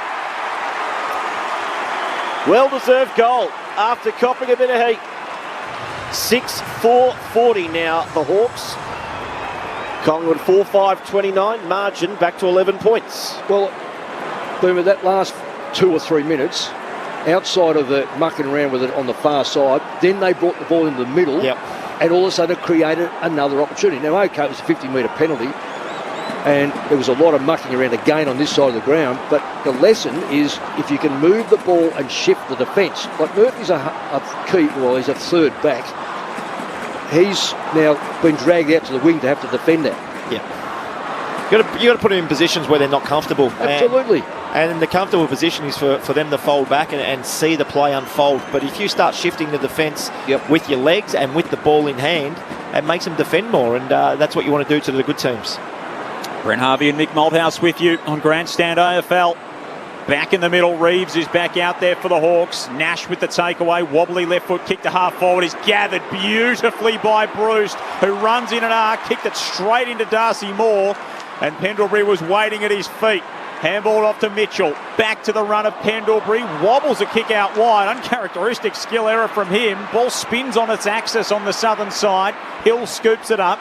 Handball to side bottom and to Pendlebury, who just keeps on running. Well, that's a lesson there for kids. Like his disposal wasn't great. He's just got across there and helped out. Now he's marked the football. Moves into outright 8th all-time games played today. Scott Pendlebury in game 377. Kicks up toward half forward. Cameron is across, but it's knocked away from him and it's out of play. Boomer, you know better than most. Can Scott Pendlebury go around again next season and get to 400? Oh, he's already signed for next season, so he'll certainly be playing. What I'm hearing, I don't know a great deal about Scott Pendlebury, only from afar, that he prepares as good as anybody. So his body will certainly allow him to that, and his football is speaking volumes. So, yeah, absolutely, he goes around next year. Cameron palmed it down, inside attacking 50. Weddle met it. Reeves, hand pass out wide to Nash, who had one arm grab, couldn't get the other one free to dispose of it, and he's lucky that he was dragged across the boundary line in the process. I was just watching Scott Pendlebury, and he worked so hard to get that last football, but The other bloke I was also watching was Nick Dacos, who had 5 metres on McGuinness and was working his butt off. He'd done a 150-metre sprint and he should have marked that ball, and Pendlebury cut him off and took it. So he's one bloke that wouldn't have been happy with Pendlebury at that time. Reeves, palm down, warp ball off the ground. It spins towards the boundary line. Murphy there to see it out in front of Lewis, and we'll have a ball in. Right on centre wing, Shane Warne stands side of the ground. Margin 11 points in favour of the Hawks, 27 minutes played in this second term. And boys, we've just seen Nick Dacos go to full forward. So plan B starting to come out for the Pies, as they would have known and planned for. McGuinness was going to him. Put him up in the cage. Nick Dacos, he's kicked 17 already for the season. The stoppage, Nash tumbles it forward for Hawthorn, right to the edge of the 50. Newcombe was there, couldn't collect it. Maynard had a nervous moment with it. Ball bashed back inside the forward 50 by Connor Nash. Thrown out of play. I'd like to see Nick Dacos do well. Yep. But I tell you what, I love seeing taggers do well. The game lacks taggers because all of a sudden it's not hip. It's not, you don't use it. Yes, you can. Yep. Good sides can still use a tagger, believe me. Oh, I totally agree with you, Mick. Ball tossed back in. Reeves and Cameron in ruck. Side bottom just goes with a closed fist and bashes it through the pack. Mychek was up. He turned it over to McDonald, to Sicily, to Weddle. Long inside 50 for the Hawks. Quainer got a hand to it. Bruce did brilliantly. Knocked it away from Elliott, then took the tackle. And the ball is locked up 30 metres out from the Hawthorn goal. Still the Hawks by 11. 28 gone in the second quarter. Reeves palms it down. Bruce was looking for a way through. Socket back underneath him.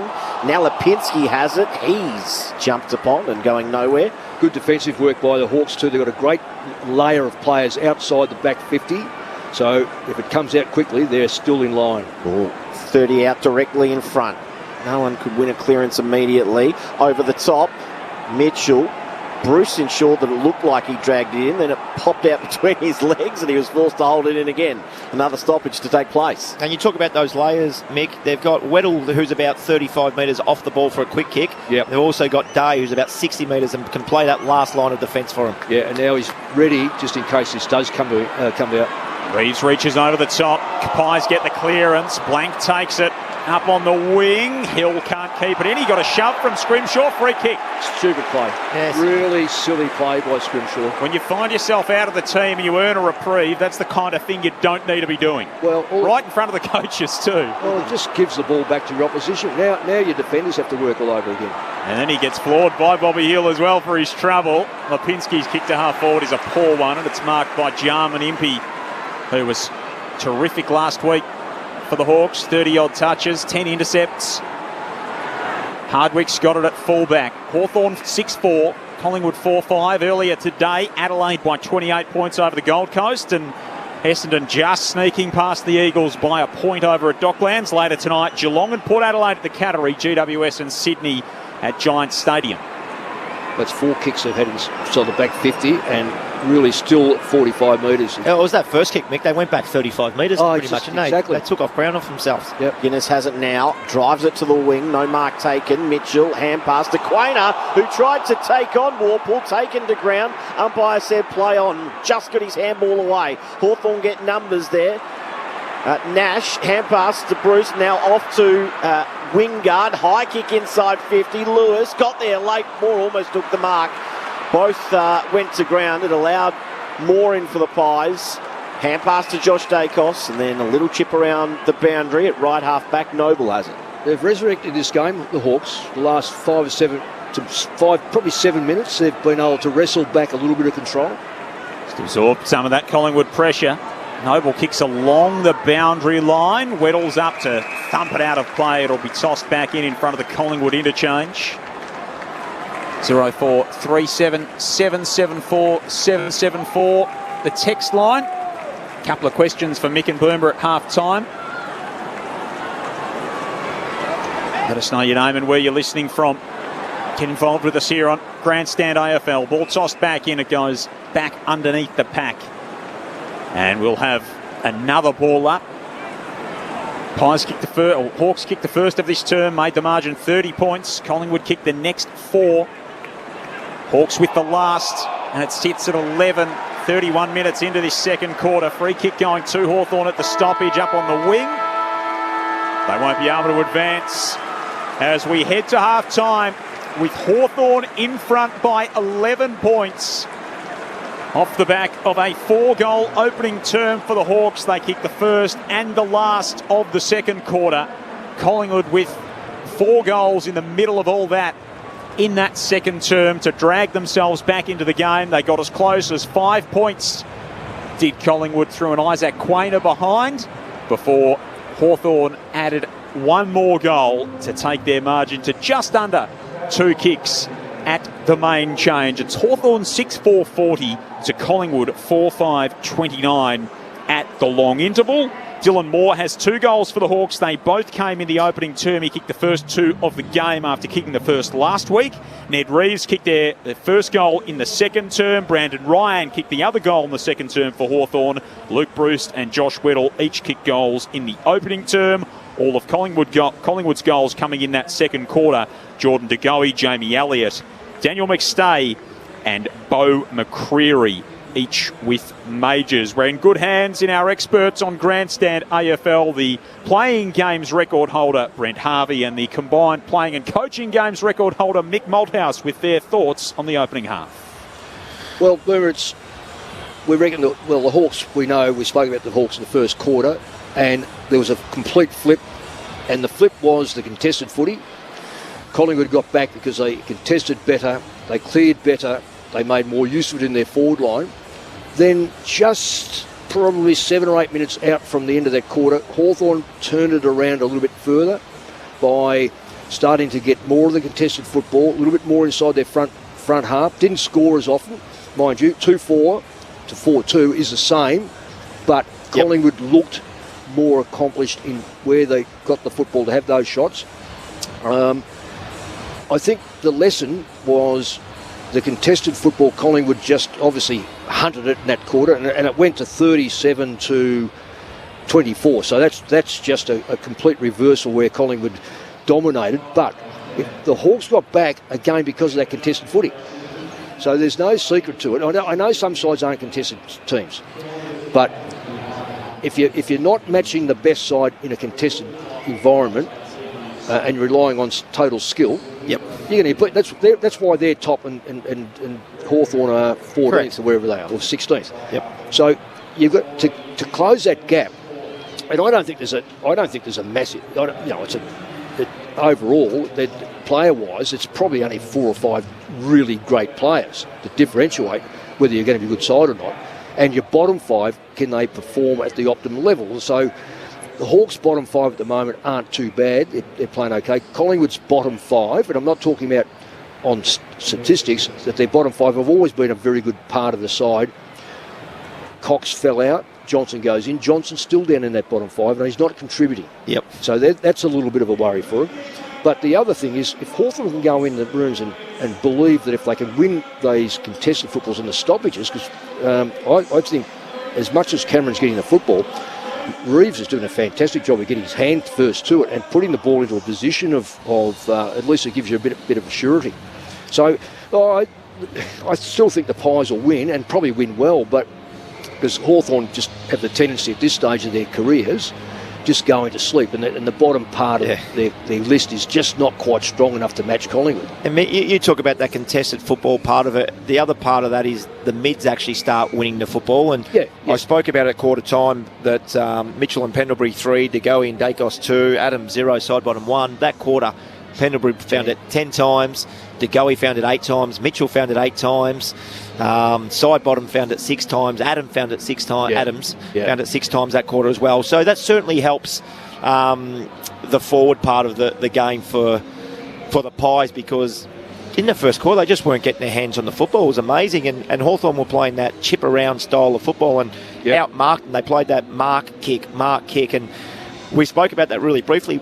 What Hawthorn, they did that again, but they started going backwards and taking meterage off themselves, which is, understand that. It's really strange, because you've got the ball 60 out, you go back to 35 out. When you eventually have to kick the ball down the line, you've lost 35 metres. And you do it twice, you've lost 70 metres. Yeah, and you're getting 100. And that's where Collingwood got themselves back in the game. The contested football, the Pies midfield got on top that quarter. But it was great to see Ryan kick a goal in the end just as a bit of a steadier, because they did kick 4 goals in 6 minutes, the Pies, where they turned it on, didn't they? Yeah. The other thing too, Boo, is I know this is sort of an aftermath of what takes place, but when you get a Nick Dacos who's only had 3 possessions, his tagger has had 2 possessions, it's probably irrelevant. Look, if Dacos is getting 10, you'd expect your tagger to get 8 or 9. Yep.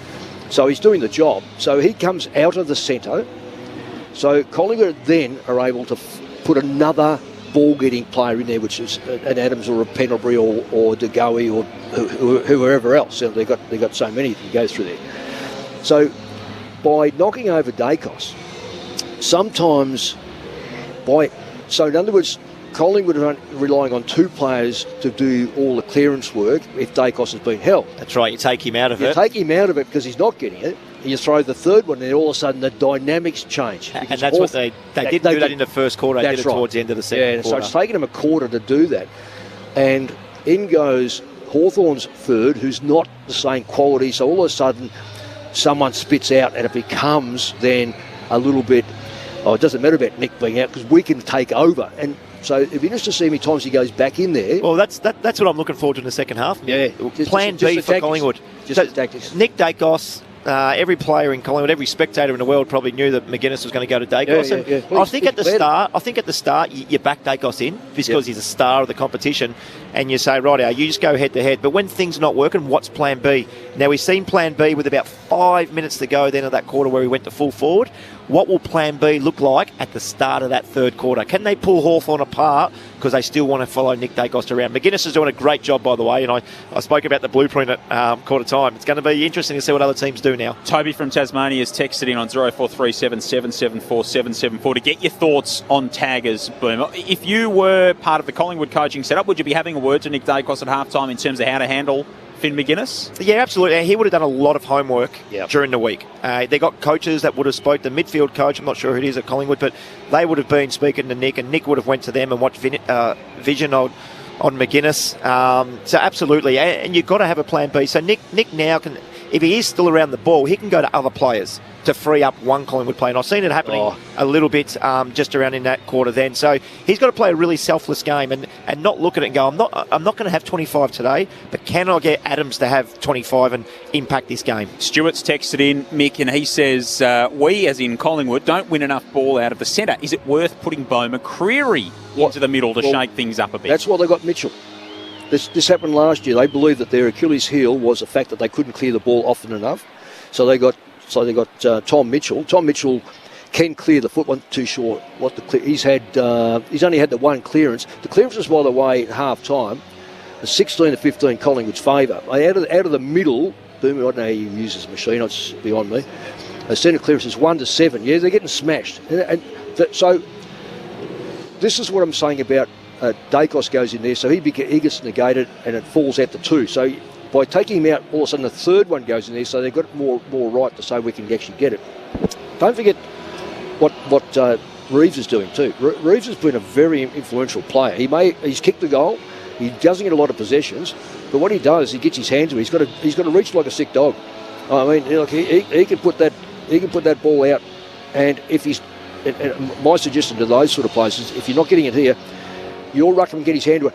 Put the ball out further, so that what ends up happening, those that are in close all of a sudden aren't in close. Well, they're in close, but they're not in close players. Yep. We had the same conversation last Saturday afternoon, the Giants and the Dogs, and it did a good job of it in the second half, did the Giants, in running over the top of the Dogs in that game.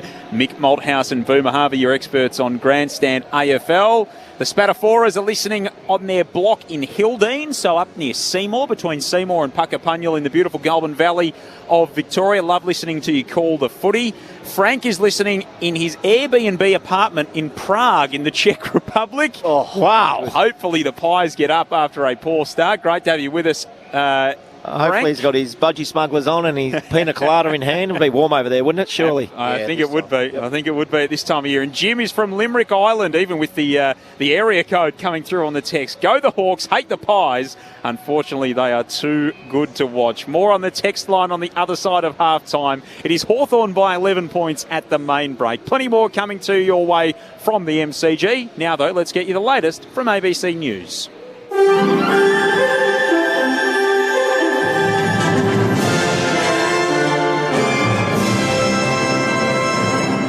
Hello, this is ABC News with David Rowlands.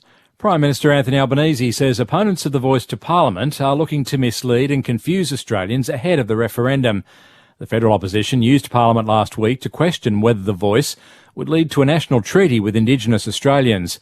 Mr Albanese is at the Gama Festival in northeast Arnhem Land. He says the No campaign is sowing confusion.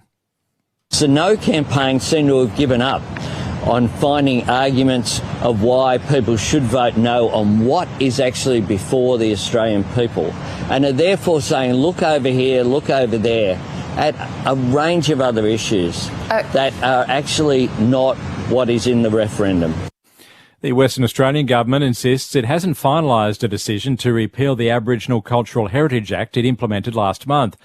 The legislation was intended to modernise old laws which came under fire when Rio Tinto destroyed Juukan Gorge, two culturally significant rock shelters in WA's Pilbara.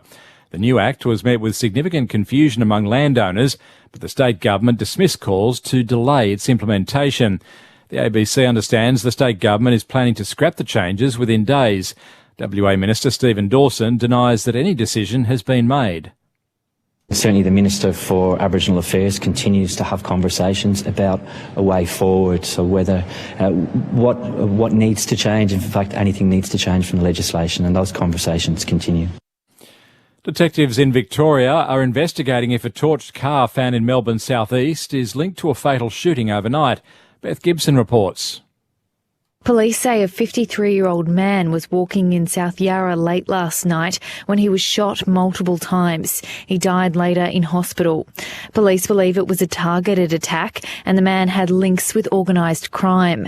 Another man who's with the victim was unharmed but is not cooperating with officers. He isn't forthcoming at the moment with the information to police. Detectives are also investigating whether a car found in Rowville, about 27 kilometres away, is linked to the murder, and they're asking anyone with information or dashcam footage to come forward.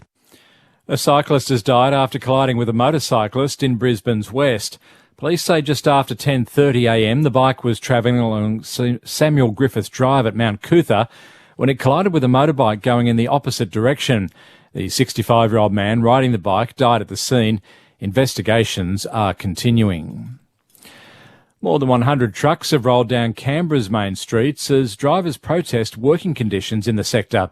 Rosie King has more.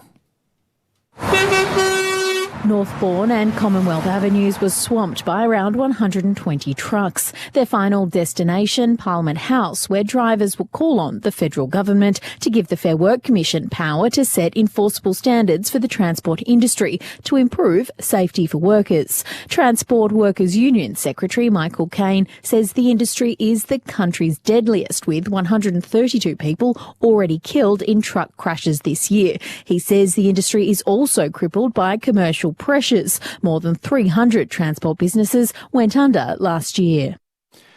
A Russian opera star is suing New York's Metropolitan Opera after she was dumped following Moscow's invasion of Ukraine. Internationally renowned soprano Anna Netrebko is seeking more than $500,000 in damages. She previously supported President Vladimir Putin, but condemned the invasion after pressure from the Met. The opera says her lawsuit has no merit. In sport, New Zealand has continued their Bledisloe Cup rugby dominance with a narrow 23-20 victory over the Wallabies in Dunedin. Australia jumped out to a 14-point lead at half-time before the home side bounced back in the second term. A penalty goal in the final minutes secured the All Blacks' 3-point triumph. Wallabies captain Tate McDermott says it's a bittersweet feeling. Yeah, obviously gutted. We put ourselves in a position to win it. We just kind of were chasing our tails that whole second half. So, I mean, you've got to give them credit for the way they came out of the blocks. But we spoke about it. We knew they'd come like that. Disappointing with our result, but I'm proud of that effort. Essendon has survived a fourth-quarter surge by the West Coast Eagles to claim a 1-point win in the AFL at Docklands. Cole Langford kicked 5, including the match-winning major, with just over a minute left on the clock. The win sees the Bombers remain in finals contention just outside of the top 8, with 3 games of the home and away season left to play. This is ABC News. You'll always find top drama on ABC iView. Tell me what you got. Always intriguing with The Messenger and Smother. I don't know who to trust anymore. People think I'm a psycho. Always dramatic with Vandervalk and In Our Blood. She really doesn't like you. The world needs beautiful things right now. And always different with In Limbo, Bay of Fires, and so much more. I'm back for an encore. A surprise holiday. You'll always find the best drama. Happy. Streaming for free on ABC iView. Grandstand AFL. Now streaming every match on the ABC Listen app. Look for the AFL button. Josh Dacos back to Noble by hand. He kicks from halfway, members side. Sicily pushed out of the contest. Myercheck at ground level. Hand pass to Lipinski. Now off to Adams. And now to Goey, who runs in and delivers. A much needed goal for the Pies. From the stoppage, Seamus Mitchell's over it. Comes out to side bottom. Now to Elliott. Runs into the pocket. Sends it goal with Jamie Elliott. Absolutely spectacular. Unbelievable. Elliott, here where he produced magic a moment ago. Goey, kick inside 50 is a low piercing one. No mark taken. Umpire wave play on. Collingwood with the numbers. McCreary in a bit of space. Snaps. Goals. They are back. Owl's hand pass was intercepted by Wingard. Off to Sicily, nonchalantly off the right. And a big late spoil. Ryan took the mark and it should be 50. It is from Murphy. 20 metres out. Directly in front. Ryan for a steadier for the Hawks. He comes in and he kicks it. The 2023 AFL season. On radio, ABC Sport Digital. and now streaming on the ABC Listen app. Steady the Hawks did going into half-time. 11-point leaders over Collingwood Hawthorn 6-4-40 to 4-5-29. Joel Peterson and Andrew Mays with you on Grandstand AFL. Great to have you with us on ABC Radio, ABC Sport Digital and via the Listen app where you can get every game of the AFL and NRL seasons throughout 2023. Mick Malthouse and Brent Harvey are your experts. Earlier today, Essendon squeaked past West Coast by a point, 73 to 72, and Adelaide too good for for Gold Coast by 28 points. Will Powell, the unfortunate casualty out of that game for the Suns with a lower leg injury, having done an ACL a couple of years ago. Fingers crossed for the young West Australian from the Gold Coast, such a talented player.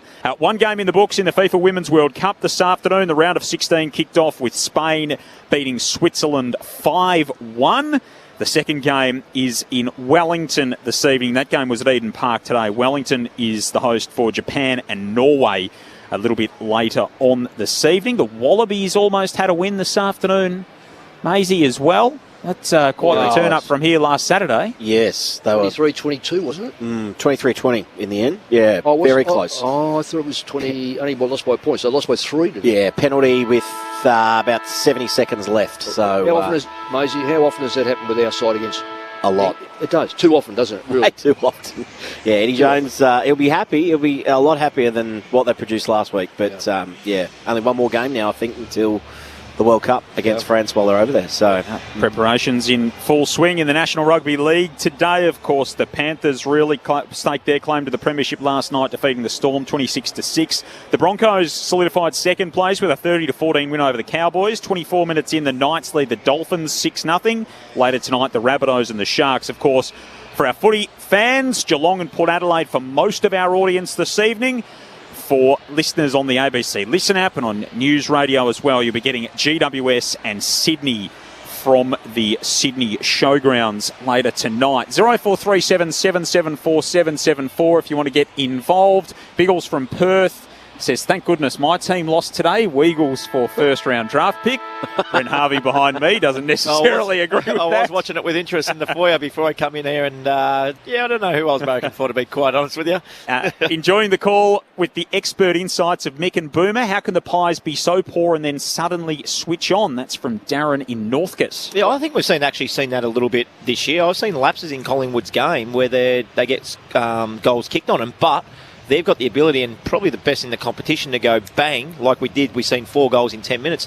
They do that in periods of game, then just strangle the opposition.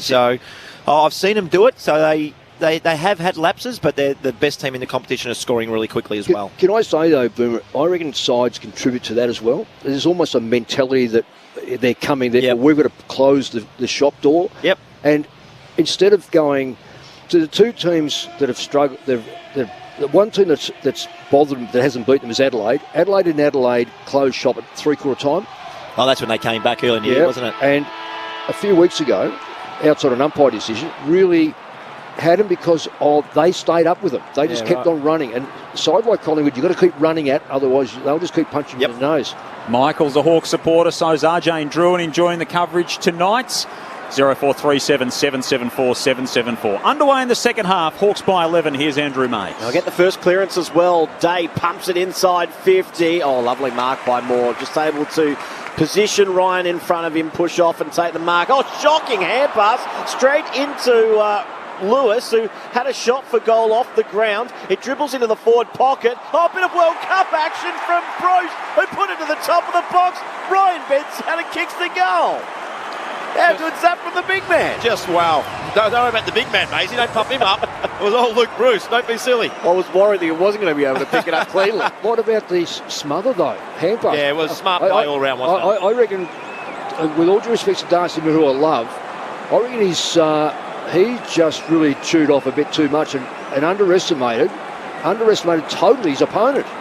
Well, Mick, I see a lot of players make this mistake, and he took 3 steps in and bounced the football. Yeah. There was no need to bounce the ball after 3 steps. He got 15 metres. Yeah. So that was his first mistake. Fullbacks have got 30 metres. Yeah, that's true. That is true.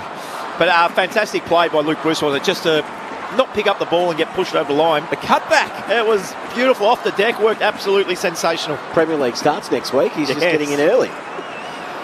Absolutely. Well, he was a talented rugby league player from up in Temora before he played footy, so he's a multi-sport athlete, Luke Bruce. And the finish from the big man, Brandon Ryan, getting down low in the middle of the ground. Day dives on top of it. A couple of pies dive on top of him, Adams included. And we'll have a ball up. Interesting to see Nick Dacos starting at full forward. Josh Weddle was opposed to him, and now Finn McGuinness has run 80 metres to stand alongside his counterpart from the opening half. Dylan Moore's in the middle for Hawthorn. He's wrapped up. Eventually got the handball away, and Newcomb's dragged down in the centre for the Hawks. Kicked the first 5 of the game, Hawthorn. Opened up a 30-point lead early in that second term.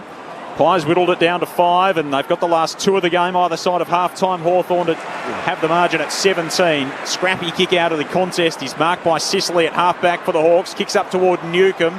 Maynard had the size advantage. Brought it to ground. Crisp tries to ride the bump. Got grabbed. Caught holding the ball. Free kick to the Hawks at right half forward. They've started hot here in this third term. Ryan almost took the advantage there as well, and his teammates, I reckon, were about to tackle him as much as the Collingwood players. Wingard with the free, pokes it inside the forward pocket, no mark taken. Off to Newcomb, who will just put it to the top of the square, and Moore floats back. Takes another intercept mark. Hand pass to Murphy. Hand pass to Josh Dacos. Back to Murphy over the top. He turns and kicks blindly in the end. It's a 2-on-1. Hardwick takes it uncontested. Kick over the top from Hardwick is good. Now they can go the Hawks through Impey. He goes into the forward pocket. Again a 2-on-1. It got through to the back. Howe forced to rush the behind. Saves the day for the Pies. 3 minutes played, third term. Margin is 18 points. Pies bring it back in to side bottom and now to McCreary. JC of Perth points out on the text that Powell actually broke his leg a couple of years ago, not an ACL, so fair cop. That was, of course, Connor Budrick who did the ACL a couple of times. The bouncing half-back partner of Powell for the Suns. Sicily got the long kick and got the handball away while he was on the ground among the pack there. Tumbling it back the other way was Weddle through the hands of Pendlebury. Wingard's handball flicked forward looking for Lewis, and Murphy's there for the Pies to intercept. Handball to Pendlebury, handball to Quainer. Now through the middle of the ground through Adams and Maynard and DeGoey inside forward 50 to Nick Dacos, who gets absolutely crunched. Takes the mark on his chest and then ran into a brick wall in the form of James Blank. And he's still getting to his feet. He's going to get 50 metres, surely. It was late and it was heavy. I thought it would have been 50 for that. Yeah, it was. Look, he took the mark. I reckon he's taken the mark. and then got hit. He's not in the contest, is he? No. Well, he had to get out of the way or brace for the hit. So. Been quiet so far as Dacos. He's going to lay it off inside the forward 50. Can't find his brother. It's bashed away by Impey. Bouncing ball out to half-back for the Hawks. Nash is there. Handball to Impey. Awkward one for Scrimshaw. Bounce didn't come back to him. Got it to Bruce. Handball back to Scrimshaw. Now to Newcombe. The Hawks are out on the outer side wing. Hand pass out wide was good because it sold Ward into a little bit of space. His kick is beautiful up towards Lewis. 55 from goal. Hand pass to Moore. Chip over the top. Great footy, Hawks. Wingard has it. Left forward pocket. Well, it's going to be hard to kick it off here, but their play was unbelievably beautiful. Wingard short. Day kept running and he takes the mark. 30 out. Slide angle to the left. So you've got to ask the question. Where's the setup defensively by Collingwood? This is what they've been lacking. They lacked a little bit against Carlton last week. They certainly lacked it today. And that ball again, the aggressiveness of the backline player to find, the Hawthorn player to find that deep in the forward. He was 30 metres in front. He was. That's giving you, the leg rope is far too long. In comes Will Day. He'll kick from 35 and he's pushed it. Oh, can't miss those ones against the Pies. Give you a little bit more of leverage. And I spoke about plan B for Nick Dacos at half-time. He's gone to full forward again on McGuinness. Pies waste no time bringing it back in, down by 19 points now. Adams has got it at half-back. Handball off to Cameron. Long kick to half-forward looking for McStay. Made good position. Couldn't take the mark with his left arm. Myercheck's got a kick away inside forward 50. That's going to be a free kick. It'll come back to where Brodie Myercheck kicked it from. Nick Dacos wants it to be downfield in the pocket. He got a shove from Blank, who's been in the thick of it the last few moments. I don't know. It's either downfield. What's the free kick?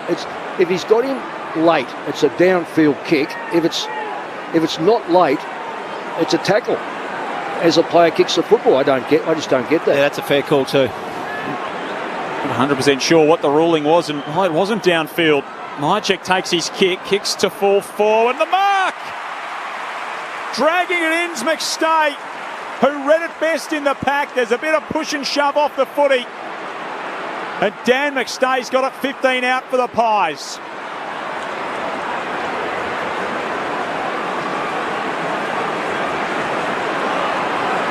It's quite damning by the defence of Hawthorn. Going to go around the body and curl it home. Second goal for Dan McStay, and the push and shove continues inside forward 50 for Collingwood. And now McStay's getting involved. So too Myercheck. Jack Scrimshaw's in there for Hawthorn. Blank's in the thick of it again. There's a free kick. I'm not sure who it's going to. It looks like Collingwood over here in front of goal. Margin is 13 points at the moment, and it will be a free kick to the Pies. Silly play by the Hawks because they've got all the play. This gives Nick Dacos a shot on goal now. If he kicks this, gets his end up. I don't reckon that could be taken after it's been an all clear. I really just don't quite get it. That was on Moore. Just a jumper punch, double fist to the throat of Dacos. So a free kick after the goal from McStay to Dacos, who puts it through, and in the blink of an eye, it's back at a 7-point game, and it's on again. Sidebottom's in there. McGuinness is in there. Couple of bodies hit the floor. 2 in 30 seconds for Collingwood without the ball going back to the middle. Now Pendlebury's involved. And among it all, Collingwood have dragged it back to a 7-point game. Yeah, it's really silly by the Hawks because they're on top. They've got Nick Dacos where they had him. No goals and 4 possessions at the 8-minute mark of the third quarter. And yes, they want to stick up for their mates and do all that sort of stuff, but you just can't afford to give away a soft free kick like that. And now they're within 7 points. It's really silly by the Hawks. The one that I'm amazed at, James Sicily, who's behaving himself. Yeah, he's the one that you think would be doing it all. Full back in the middle, hasn't this got a bit of spice? Now, That's, I thought he was going to pay another free kick, but it is just the 666 warning. Still need a warning about a rule that's 5 years old. There he is, Reeves. He's just been terrific. That was a wonderful tap. Down to Warple, kicks the ball inside 50. Now Moore has it. Hand pass over the top to Morrison, who's in a bit of space. He can pull the trigger and answer straight back. Hawks fans out of their seat. The goal from the middle, and just to steady up as things threaten to boil over here. 8-6-54 the Hawks. Collingwood 6-5-41 margin, back to 13 points. Well, it was a goal assist from Moore, and he actually owed him one because he's the one that gave the free kick against Nick Dacos. So got him one back, but you just got to keep their cool, the Hawks boys. Well, yes, they do. And the thing is, they haven't gone into their shell, but that ruck work of Reeves was just outstanding. It's the sort of stuff that you put a tape together and you say, oh, well, Boomer, you're beating the middle more than any other player on earth. So how would you like that? You know, like to have that sort of superiority. Well, we used to call Spider Burton the chef. Just used to deliver everything to us. So yeah, the chef. Yeah, okay. So he was certainly the chef right then. Big Reeves. May not be quite as big as Spider Burton, but he's a big boy. He's a big lad. Oh, he's close to it. What is he? Really showing his wares. Look at that with the left hand. Down to Newcomb. Looping handball to Morrison, to McGuinness, to McDonald for another no. It's away to the right, but gee, when Hawthorn get out and get moving, they look so good. Margin 14 points, and it's just ramped up a couple of notches here at the MCG. Has it ever? Sidebottom receives the kick out from Maynard. Just for those who are interested, he's 210 centimetres, Reeves. I reckon that's taller than Spider. Yeah, it's about right, isn't it? Sidebottom, long kick to the wing. Myercheck, strong pair of hands, couldn't bring it to ground. McGuinness, hand pass over the top to Newcomb. And back to Wimpy, who was caught. Umpire said no prior opportunity. He'll take it. Bang on, actually. So 210 is it? 6'11". 6'11". I was with Big Matthew Spider Burton in Western Australia over the last weekend. It hasn't shrunk with age. The big Spide. Johnson into the ruck for the Pies. Reeves reached over the top of him and now becomes the tackler. And it'll be another stoppage right on centre wing. So, umpire's gone down. Everyone's going down. There's plenty happening here in this third term so far. Clearance for Collingwood. Wonderful one-handed mark from Hardwick. Posted up Jamie Elliott, dragged in with his right arm, clutching it to his chest. Goes across the defensive 50 to Ward. Now to Scrimshaw. So they're gaining nothing from this Hawks. This is a third kick. And what Collingwood have done now is squeezed every player up to the fence. So you either have to go up the line or risk. Now they're going to call play on. Ward's had plenty of it. Oh, left foot kicks on the half volley out toward half back. Dylan Moore made it look a lot better than it was. Runs defensively and then hooks it around his body. Bounces off the chest of Murphy. Ward's there again, dragged down by Murphy. Good tackle for the Collingwood defender. And a ball up just forward of centre. Pies into attack out on the Shane Warne stand side of the ground. 13 minutes played third term. It's Hawthorn 8-7-55 leading Collingwood 6-5-41. Kajitsky unopposed in the ruck. Won it down to Morrison. Snap forward. Moore onto it again. He wins the hand pass this time. It comes inboard back towards Morrison and Lewis, who almost fought over it. Lewis taking in a strong tackle with no prior. A stoppage. 60 from the Hawthorn goal.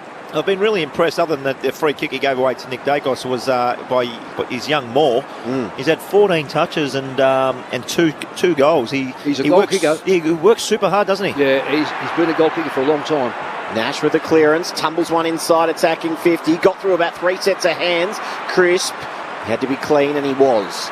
Got it to Sidebottom, forced onto his left. Set McCreary a bit of a task. Impey wins the spoil over the top, then onto it again. Snaps inside 50. No mark taken. Sidebottom onto it. And McDonald was onto him. He only just got the handball away. Is it holding the ball? Hawks players look at the umpire and he says, I'll have it. Well, I'm not sure how he disposed of that ball then. Well, I reckon we've got to have a fifth umpire. A fifth umpire? Well, mate, let's tell you, the fourth is bloody useless. He's missed that by a long way. He's dragged down. That's holding the ball. That time the Hawks fans get what they want. And the free kick will go to Jacob Kajitsky, 45 metres from home. I'm going to put my hands out the window and warm up because I tell you what, this game is hot. Yeah, it is, isn't it? They are right into each other here. This is not first versus 16th. Well, I'm just looking at the tackles, Mick, and I wouldn't have read it this way. Collingwood's at 12 for the quarter and Hawthorn's at 7, but I thought Hawthorn's been fantastic. It was 7-1 in the first 2 minutes. There you go. Because it was in the middle, didn't move. Remember that? Yep. Hasn't played since round 15. Kajitsky back into the team this week. Right foot kick is a goal. Huge. Big moment. And the big key forward stands up and takes it as his own. Hawks out by 20 points. 9-7-61 to Collingwood 6-5-41. And the couple that they gave back with some brain fades, they've earned back at the other end. Oh, they've certainly earned it, and it's been the tackling has been unbelievable. Mick said the game's getting hot, and he's not wrong there. They should have got a free kick a little bit, the last stoppage before that on side bottom, because they didn't dispose of the ball properly, but then to follow up and have another good tackle, shot on goal was, gee, what a game. It's a 1v16. I wish they'll all like these games, but this has been unreal. Oh, you call for in the middle. Yep. Someone called for McCreary. Off the SMS, yeah. He's in there, McCreary, at this centre bounce. Couldn't win the clearance. Pendlebury did. Socketed it out of the immediate area. And a Hill, that's a big bump. If he's got any part of Ward's head there, he's in a lot of trouble, who's still down. Now a chance for the Hawks. Warple. Off one step, it'll fall short. More with the spoil. Wingard at ground level, got the hand pass to Lewis, who can go from 50 for another. It's party time for the Hawks. Big goal to another big key forward. Now, I tell you what, it's fantastic. There's about 8 players going to Josh Ward out in the wing for the Hawks because Bobby Hill got him and he come off second best, Ward, but I tell you what, he accelerated as quick as I've seen anybody go for that ball. Absolutely courageous play by him. Well done, Josh Ward. 26 points the margin in favour of the Hawks. 10-7-67 place, 6-5-41. And they are feeling it at the moment. That's 3 goals in 7 minutes to the Hawks, and they're playing some fantastic football on the back of what Mick said. The pressure was there. Again, Ward, as I mentioned, put his body on the line and they coast to coast for another goal. Putting Pies under the pump, which is fantastic. I reckon you've got to be careful about this ruck change because Cameron's now back in. He's against the secondary ruck, really. And, or was it McStay? No, McStay's in the ruck. Sorry. Kajitsky is in there for the Hawks. It is Cameron. It is Cameron. So this is where Collingwood should clean up. They are first straight down the throat of DeGoey. DeGoey's kick was smothered, grabbed by Warple, handball out wide to Ward. He's really starting to grow into things. Sissa, side bottom, took it away. Handball to McCreary for the Pies. Inside the 50, McStay. Oh, he's gone smashing into the advertising hoardings. Headlong into the barrier. Oh. No free kick. That was a nasty blow. He's back up to his feet at the junction of the 50 and the boundary where the ball's thrown back in. But he certainly earned his bickies on that occasion. Cameron wins it down again. Pendlebury gives the handball away to DeGoey on the outside of the boot. Brilliant! A moment of inspiration from Jordan DeGoey.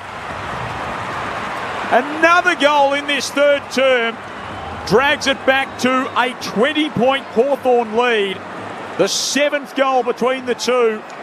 And we're just 18 minutes into the quarter. 7-5 the Pies, 10-7 the Hawks, 2 for DeGoey. I'll make this comment again. You cannot allow a seasoned ruckman ruck against someone who's not a ruckman because automatically the whole dynamics has changed. There was a centre clearance. That goal had come from a boundary throw-in that was dominated by Cameron. So you've got to get your best ruckman out there at a time when you want to hold on, is you put your best player in that position. With all due respects, Reeves has got to be rucking. Well, Reeves is back on now. Oh, he's gone. Yeah, okay. They've worked it out pretty quickly. This bounce favours Cameron, and DeGoey came through. Newcomb came through DeGoey. So bodies flying everywhere at the moment. Newcomb allowing, or ensuring rather, that ball is going nowhere. McCreary gets to his feet, hands it back to the umpire. Another ball up, still inside the centre square. Reeves and Cameron again. Reeves pokes it over the top. Ward in there. He's mobbed by a couple of pies, so he's going nowhere. We're right on halfway. Another ball up. Cameron reaches over the top of Reeves. Pies with representation at ground level. Pendlebury at clearance. High kick to half forward. Bouncing through the pack. Almost into the lap of Myercheck. Taken away by Sicily. Up and down handball. Gathered well by McDonald. And now away to Impey. Releases Sicily with a floating kick at halfback. Sicily an awkward bounce. Didn't quite come back to him. Found a way through the pressure. Handball to Wingard. Handball to Hardwick. Collected on the bounce. Kicks inside the 50. Lewis over the top. Moore stayed down. Grabbed by Murphy. Ball goes to ground. Dylan Moore still over the top of it for Hawthorn. And we're going to have a ball up 40 metres out. The fuse has been lit in this ball game in the third term. 7 goals between Collingwood and Hawthorn. The Hawks lead by 20 in their inside forward 50. Wingard keeps it alive, drags down Noble. Another great forward 50 tackle from Chad Wingard, who's in vintage form in the last couple of weeks. He drags things to a stop, 15 out from the Hawks' goal. Blood nose for Dan McStay, so he's off. He hit the boundary at the moment. He hit the bag, Yeah, not the fence. Luckily the bag was there, not just the fence. Crisp comes away with it, although Scrimshaw able to intercept. Wins the hand pass to Wimpy, who shrugged Elliott. Kicks inside 50 for the Hawks. Oh, great mark, Moore. A pack of about 6 or 7, and then not for the first time this afternoon, he has a fumble with no pressure whatsoever. Caught in two minds again. Luckily had the awareness, and side bottom has it now. His short pass over the top finds McCreary, who does seem to have pushed into midfield more in this third quarter. No, he's going okay, McCreary. He's giving him that toughness, tackles, and he's only had the 2 possessions, but his presence alone is, he's a very strong lad. Stewart off the text line, who foreshadowed that at half-time. 0437 774 774. McCreary's kick comes ricocheting back the other way, where it's collected by Noble. And it's again drawn to a stop at left half forward for Hawthorn. Stewart must have a direct line to the coach's box. He might have been ringing us. Up it goes. Reeves taps it down. There is Sam Mitchell. And just as there's another stoppage, Hawthorn are being allowed to have the spare down back, so they'll let Collingwood take the spare at the stoppage, but then try to win the ball back and propel their offence from there. Mitchell looking pensive on the big screen as they showed him. Clearance for Collingwood, and here's McCreary bursting onto it 80 metres from home. 2 bounces, goal at his Murphy. He squares it up and finds Elliott. He had everything in front of him there by McCreary.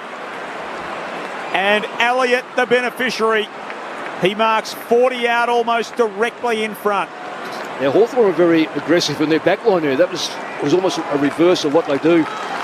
So they played a penalty. Their extra got sucked up in the play and couldn't help out in the air nor running at McCreary. Kicked a brilliant goal from the boundary line in the second term, Jamie Elliott. He set shots on the way and it is there. And stop me if you've heard this before, but here come Collingwood again. 8-5-53 the Pies. Hawthorn 10-7-67. 23 minutes played third term. Your experts on Grandstand AFL are Mick Malthouse and Brent Harvey. So I got a little bit more time to explain that. Collingwood will send their half forward up to the stoppage. Hawthorn will elect to drop off him, and they'll take the chance. When there's a stoppage, Mick, there's probably 4 on each side, plus your wingers, so you got 6, plus the ruckman, you got 7. Yeah. So they'll take a 7v6 in the stoppage and say, right, there's enough numbers there to combat that. Yep. But if they win it, they're going to kick it back to our outnumber. If there's pressure on them. If there's pressure, yes, exactly right. So that's where the pressure's huge.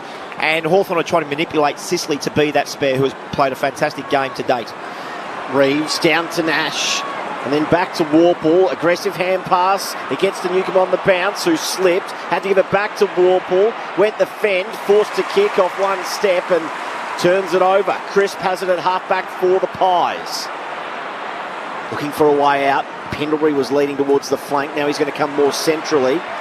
Pendlebury just read that beautifully, although the ball just bounced away from him at the last moment off the pack. Newcomb onto it now. He kicks long forward, and it's a nice mark there by Ryan, who kicked goals either side of half-time. Short pass is dicey, but it gets to Sicily. Sicily off a step, kicks at 60, inside attacking 50, big spoil, and Moore keeps it in. Oh, he That was a strange hand pass. It's holding the ball. It's a throw. Could have easily absorbed the tackle, stepped over the boundary line. Instead, he was forced to hand pass, and it's a throw. He's Strange been all decision. He's made all over the shop today, Darcy Moore. He's made Moore. a lot of mistakes. A lot of mistakes. Connor McDonald takes it for the Hawks, kicks to full forward. Oh, Reeves got upstairs. It was Lewis, but Ryan came over the top. The big man in game 2, he's got a beautiful set of hands, and he takes the mark in the right forward pocket.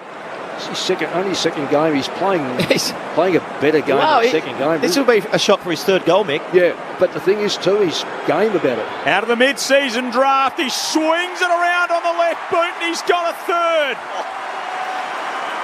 And Brandon Ryan's making himself known at the MCG. All the way from Maribyrnong Park to the Northern Bull Ants. He only could have dreamt of this at the start of the season. And in front of 60-odd thousand, he's got 3 goals. And he puts Hawthorn 20 points to the good again. 25 gone, third quarter on Grandstand AFL. Mick, we can go back and talk about Darcy Moore for a second because it was a really strange choice. He picked up the ball 10 centimetres away from the boundary with pressure. Yeah. All you have to do is take one more step, you're over the line. Just do whatever. You're not going to get pinged for that. No. He allowed to get tackled and then get a flimsy little handball. There was no strength in what I seen, which is really strange for Darcy Moore. Well, Darcy backs himself in life as he does on the football field. So everything about him is, I'll do what I can. That's why he gets goals kicked on him. Another centre clearance here for Hawks, but the Pies are able to repel. Now Pendlebury has it on the wing. Just held his possession for a moment, then his hand pass is knocked down. Wonderful pressure again by the Hawks. This time it's Day. Pendlebury came back and got him. Forced the spillage. Inspiring stuff from the former skipper. Then kicks inside attacking 50. Elliott onto it. Does it sit for him? He couldn't quite gather the ball. He's yanked off it. Umpire says play on. Nick Dacos gets out of 2 tackles. Not sure how legally. Umpire again yells play on. And then a big kick from Weddle on that occasion. He's out of bounds. It's coming back inside 50 for the Pies. That made the sub, Collingwood. Tom Mitchell subbed out of the game. Oleg Markov is into the action. Not surprised at all. And Sidebottom's got it at left half forward for the Pies. Directs some traffic. Hawthorn by 20 points. Sidebottom kicks to full forward in the Myercheck direction. It ricochets off a couple of Hawks. Sicily was over the top to spoil, and Day saw it through for a rush behind. Again, a little bit of push and shove on the goal line. It's going to be a free. Yeah, holding the man. Blank's involved. So he's at 3 and 9, Mitchell. That's just not... Well, it's a poor return for a player. 5 tackles, 1 clearance. So... no score and a free kick to Hawthorn on the last line of defence to be taken by Will Day, the result of all that. Long kick, Reeves and Moore in this contest. Moore knocked it down. Onto it quickly, Lipinski, but he's wrapped up immediately. Ball up to take place at left half forward here for the Pies. They trailed by 17 at half-time. The margin now 20 points even. McCreary trying to rip his way through a tackle and then becomes the tackler. We'll have another stoppage. Bad day to be a Mitchell because Seamus Mitchell's been subbed off for the Hawks as well. So Cam McKenzie is into the game. Reeves won it down, this time sharked by Sidebottom. Left foot snap inside 50. It was a big collision almost coming up. Bravely Hardwick went back with the flight of the ball and smashed it over the boundary line. It'll be a ball in right on attacking 50. For the Pies, they trail by 20. Sidebottom going down the race as well, interestingly. Umpire flings it back into play. Cameron gave it to Lipinski. Just lost the handle on it as he tried to work his way through the traffic. Spiked out of there by Blank for the Hawks. Coming over the top was Wingard. Brought it down. Almost got shoved past it by Chris, but Wingard collects. Then he's run over by Josh Dacos. Pies back in possession. Handball infield from Markov. Missed the target. McKenzie, the opposite sub, takes it away. Kicks up toward half forward. Murphy gets upstairs. Might have got tunnelled. He got nudged under the ball. He wanted a free kick. Then Crisp grabbed it. He got tackled by a couple of Hawks and a ball up. So it's still fierce. It's still physical. 9 goals between the teams here in this third term on Grandstand AFL.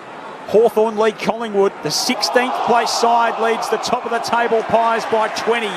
And a free kick will come to the Pies off the stoppage. De Goey takes it. Crisp arches the back. Handball infield to Markov. He's got Noble inside. He got run down by Newcomb. And the Hawks win it back in the middle. Outstanding pressure again from the Hawks. Hand pass to Scrimshaw. Almost sold Nash into trouble. He almost sold his teammate Impey into trouble. But with time and space, Bruce all on his own in the forward pocket accepts the mark. And he'll line up from about 45 out. He's 10 metres inside the boundary. Well, he's going to pass quickly, and Morrison just drifting into a little bit of space over the top. We'll have a shot from the same angle, but he's probably 15, 20 metres closer to goal. Boom it, 4 players. Cameron, Dacos, De Goey. The other one could be Adams, in no man's land. Yeah. Not covering anything but blades of grass that Hawthorn weren't going to kick to. Morrison for his second goal this afternoon. Kicked one earlier in the term. And he squeezes that one in. A crucial late goal for the Hawks in this third quarter. 30 minutes played, and the margin is 26 points. 12-7-79, plays 8-5-53. Well, you just don't see that from Collingwood then. So Bruce would have had to, and with a minute 18 to go, Bruce would have had to have a shot from 45 metres on a huge angle. Yet Collingwood just zone out, and he hits Morrison and ends up kicking from 30 metres on a better angle. So really disappointing from Collingwood. You don't see that very often at all. And you mentioned those Collingwood players just zoning and doing nothing. Well, what was Cameron doing? Let's be alert. Let's be alert. You've got to stay on for the whole game. Yeah, Cameron's a ruckman. What's he doing? He's standing. He might as well have some lollies in his pocket. And, well, he's just not. Hands in the pocket doing nothing. Yep. That's a big goal. That's a huge goal. 26 points the spread. Collingwood led by Hawthorn led by 30 at the start of the second term. The Pies worked it down to 5. They got it down to 7 in this quarter after back-to-back goals. Nick Dacos kicking the second of the 2. Hawthorn with the last 2 to push it out to 26. Joel Peterson and Andrew Mays with you. Brent Harvey and Mick Malthouse, your experts on Grandstand AFL. Later tonight, Geelong and Port Adelaide, GWS and Sydney.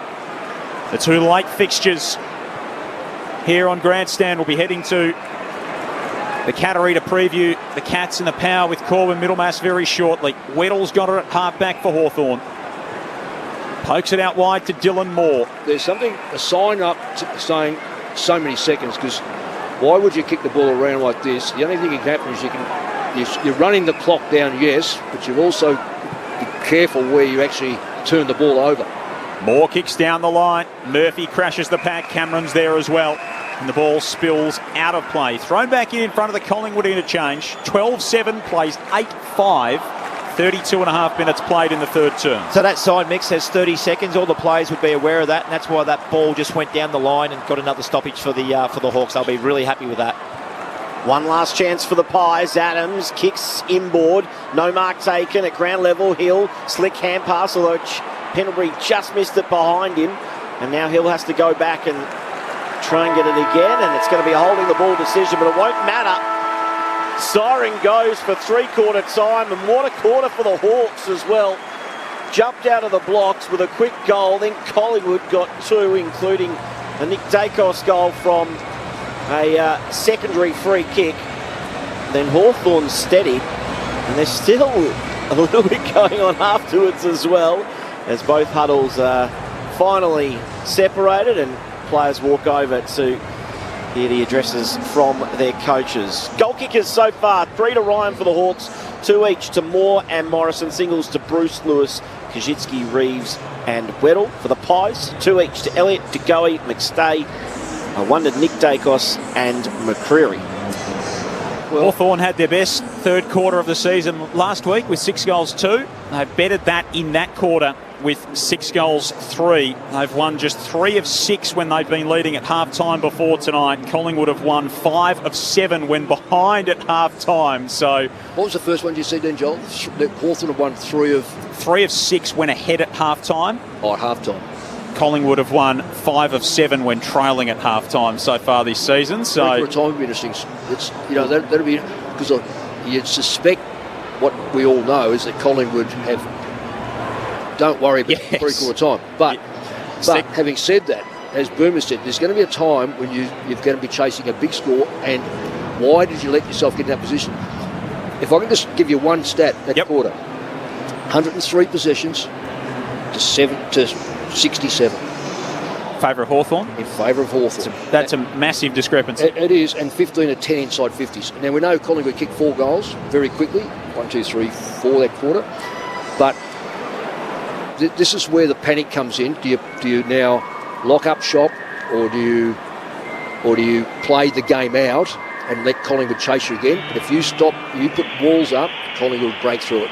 More analysis from Mick Malthouse and Brent Harvey very soon, as well as all the numbers at three-quarter time. It is Hawthorn by 26 points over the ladder leaders with a quarter to go here at the MCG on ABC Radio, on Sport Digital and via the ABC Listen app. This is Grandstand AFL. What's your favourite Aussie animal sound? Are you mad for magpies? Keen on the koala?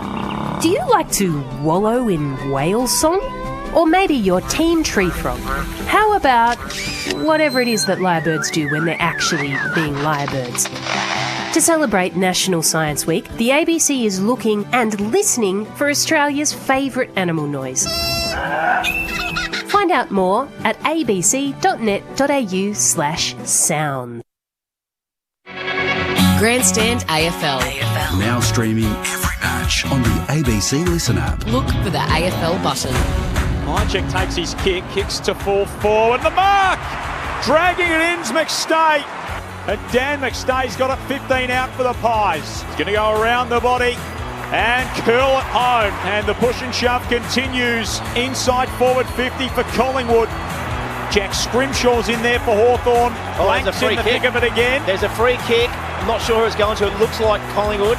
Margin is 13 points at the moment, and it will be a free kick to the Pies. So a free kick after the goal from McStay to Dacos, who puts it through, and in the blink of an eye, it's back at a 7-point game, and it's on again. That was a wonderful tap. Down to Warple, kicks the ball inside 50.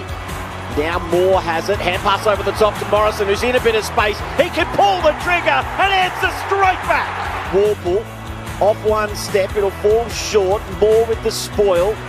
Wingard at ground level. Got the hand pass to Lewis, who can go from 50 for another. It's party time for the Hawks. Connor McDonald takes it for the Hawks. Kicks to full forward. Oh, Reeves got upstairs, but Ryan came over the top. Out of the mid-season draft, he swings it around on the left boot, and he's got a third. Morrison for his second goal this afternoon, and he squeezes that one in. A crucial late goal for the Hawks in this third quarter. And the margin is 26 points. The 2023 AFL season. On radio, ABC Sport Digital. And now streaming on the ABC Listen app. They've won 5 times this season when trailing at three-quarter time already, Collingwood. They're going to have to do it again tonight, trailing Hawthorn by 26 points as we turn for home. 12-7-79 to 8-5-53. Big night of footy, a blockbuster night of footy on Grandstand AFL, of course. The battle for the bridge in Sydney, down the highway in Geelong. It is the Cats and Port Adelaide, both trying to bounce back from losses last week, and the Power all of a sudden in a losing skid. To preview that game for us, it's a very good evening to Corbin Middlemass. Good evening, Joel. There's a heap in it tonight. Obviously, Geelong losing touch with the top 8. And for Port Adelaide, this top 2 spot is in jeopardy tonight. So they've lost 3 in a row, and they've been hit hard by illness. So they'd already lost a couple of players after that controversial concussion incident last week, or non-protocol that a few of their players didn't follow. So Aaliyah and Jones both out at selection. They lost Dixon and Farrell yesterday with illness, and today have lost Finlayson and Bergman. So 6 outs for Port Adelaide. In comes Jonas, Rioli, Lord, Bonner, Burgoyne and Mead. So it's a very different Port Adelaide team trying to arrest that 3-game losing skid. And for Geelong, they're trying to avoid back-to-back losses at Caninia Park for the first time in 8 seasons. They'll have to do it without Blitzarves and Hawkins tonight. No late change for the Cats. Parfitt's their sub. Jackson Mead will start as the sub for the Power. Joel. Thanks, Corby. Final term about to get underway here. Hawthorn by 26 points. Thoughts of Brent Harvey and Mick Malthouse as we go throughout it. It has been exciting, energising football from the Hawks. Immediately a stoppage. What do you think we'll see in this final term here, gents? Well, I see Howe already is on the wing, so there's a structural change. I'm not sure he's going to try to get in behind, no doubt, their wingers and get forward, Mark. So that's an interesting move. It's a Collingwood win from the stoppage. Oh, Markov floats. He's kicked to half forward. It's tracked beautifully in flight by Myercheck, who marks going back with the flight of the ball right on the 50 at right half forward. Hill stands in the goal square. He's got to run at this, Bobby Hill. McStay got the arms outstretched, knocked away from him, stayed in on the behind line, kept in. Elliott has a go. He's immediately tackled. Got it from Josh Dacos. And a ball up right forward pocket for the Pies, kicking to the city end. I think the Hawks have just got to take the sting out of the game for the first 6 or 7 minutes. Don't let Collingwood kick a goal, and I reckon they're home. Cameron down to Crisp. Oh, it's at the post. Was trying to squeeze it in, snapping across his body, and it just banged into the upright. The Hawks are away. Big kick to Sicily at right half back, who takes a bounce. He's off, and Josh Ward's a good man to hand it to. He can run all day, the youngster. He laces it to Gazitsky at right half forward. The Hawks have got numbers out the back. Bruce all alone in the pocket. Kick in that direction.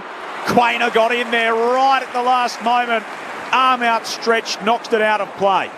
Yeah, just too slow. Their movement from the full back was fantastic, but the last kick going into the forward line, just a bit too slow. Put the ball too high in the air and on top of the player's head, so you've got to make the players move towards the ball. Thrown back into play. Cameron wins it down. Bruce onto it. Into the open goal. Bruce rolls it through. Luke Bruce's got a pair. And Hawthorn dealt Collingwood an early blow in the final term.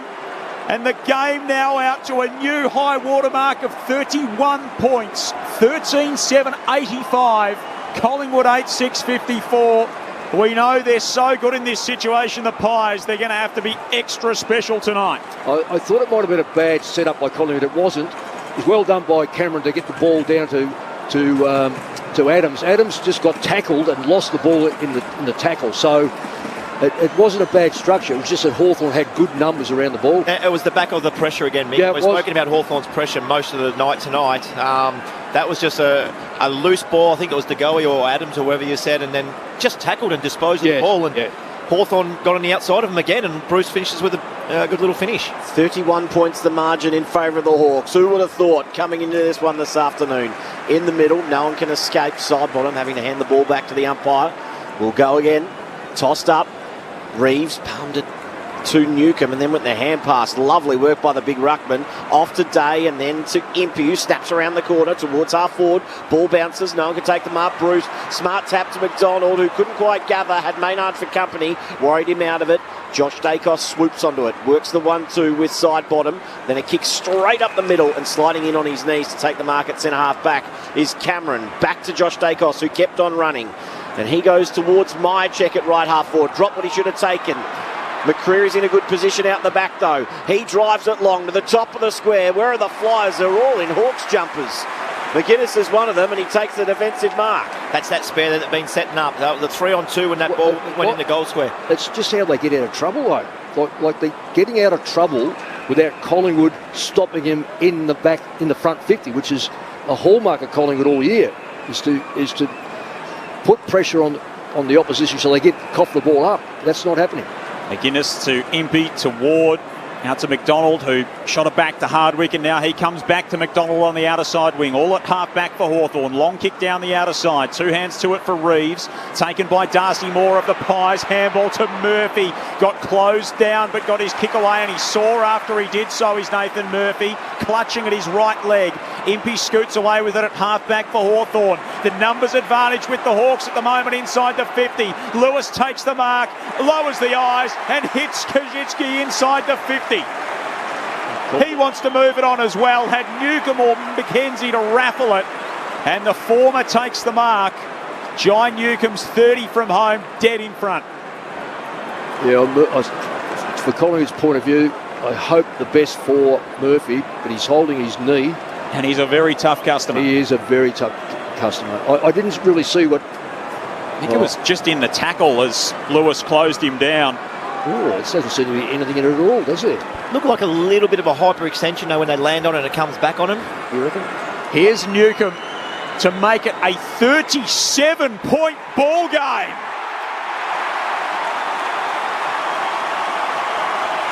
The Hawks fans are roaring. And Jai Newcombe adds his name to the list for Hawthorn. Their margin is growing, so too the challenge for Collingwood. You'd never say it's beyond them, but it's getting close. 14-7-91 to the Pies, 8-6-54. Brent Harvey and Mick Malthouse are with you on Grandstand AFL. Well, the Pies are going to have to take some chances now, Mick, and we know that. So they're going to get scored. Well, they do that anyway. Yeah, but they're going to get scored against heavily because they're going to lean. I know they lean forward normally, but they're going to have to go again to try to make this margin up. I can't see them making this margin up now. Well, they've got to get the players who can get the ball, getting the ball. And that's Dacos, DeGoey, Sidebottom, Pendlebury. But Impey's had 3 up half back. Newcomb's had the stats this quarter 19-18, so it's almost level. Murphy being helped down the stairs as well, so we've all got our fingers crossed for his diagnosis. Now a chance again for the Hawks, who win it out of the middle. Nash kicks long inside, attacking 50 out the back. Nice mark taken by Moore, who wants to go extremely quickly. Kicks an absolute wobbler. If this goes out of bounds, it could be insufficient at 10. Noble takes it. Wonderful tackle by Morrison. Forces him out for a boundary throw in and gives it to him. They've tackled well today, Maisie. They've tackled super well today, the Hawks. I don't know what the numbers say. The tackling might be thereabouts or even, but I feel like they've stuck their tackles a lot more than Collingwood have today. 59 tackles for Collingwood, 49 for Hawthorn. Yeah, well, 10 more tackles for the Pies, but I just feel like Hawthorn have actually tackled better. 11-7 inside 50 for the Hawks as well. Day runs an arc at the stoppage, sent it long inside 50. Ryan almost pulled it in, knocked down to Quainer for the Pies, away to Sidebottom. Kicks bouncing up toward McStay, who's just forward of the wing. Taken away by Scrimshaw of the Hawks. Low kick to the edge of the 50. Dylan Moore's there, knocks it on cleverly, looking for Wingard. It ends up on the end of his own little tap, does Moore. He's dragged down inside forward 50. It's picked up by Wingard. He's tossed down by Quainer. And it's going to come back to Dylan Moore for a free kick. Right at the junction of the 50 in the boundary. Don't know what for. Dealt a little bit severely with, but probably at the end. So Dylan Moore's kicked a couple. Looks to the pocket for Lewis. Markov stands in front, bashes it out of play. Throwing right forward pocket. Hawthorn into attack. They lead by 37 points through 8 minutes of the last. I'm sure it's management, but Nick Dacos has moved to the back of the bench as well. So it looks like he's out for the afternoon too. He did limp off when he got that big hit after the incident we called.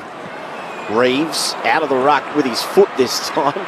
Well, Pendlebury was just so smooth, and then his right foot kick. Oh, it's that kind of day for Collingwood. Spirals out of bounds on the full. He's made some errors today, Pendlebury. We haven't seen that a lot before, but a couple of times a little bit fumbly. That one there on his right foot out of bounds on the full. So we don't see that often. Not as many as Moore. Yes, true. I reckon he's kicked 2 floaters in his career, and he's kicked 2 this afternoon. Unbelievable. In comes Morrison, free kick from 50. He's just going to put it low to the top of the square. Spoiled down, McDonald lurking, gets his boot to it all the way to the line, but the goalkeeper was back there in Maynard, and Dinky little kick is okay to find Sidebottom in the back pocket. Sidebottom releases Darcy Moore with a beautiful kick. He immediately played on and ran into Warple, almost gave it up. DeGoey's handball over the top. Adams couldn't collect it. Just had to force it forward in the end. Maynard tried to do the same. Hawks win it back in the middle. Scrimshaw, handball to McGuinness. Handball out wide to Darcy Moore. They'll score from this. They're everywhere, Boomer. Ward comes up to Lewis. Lewis is at right half forward. Hawthorn have got all the run and all the energy in their legs at the moment. Lewis kicks to the pocket. Ryan floated over his head. Picked up by McDonald. Handball infield.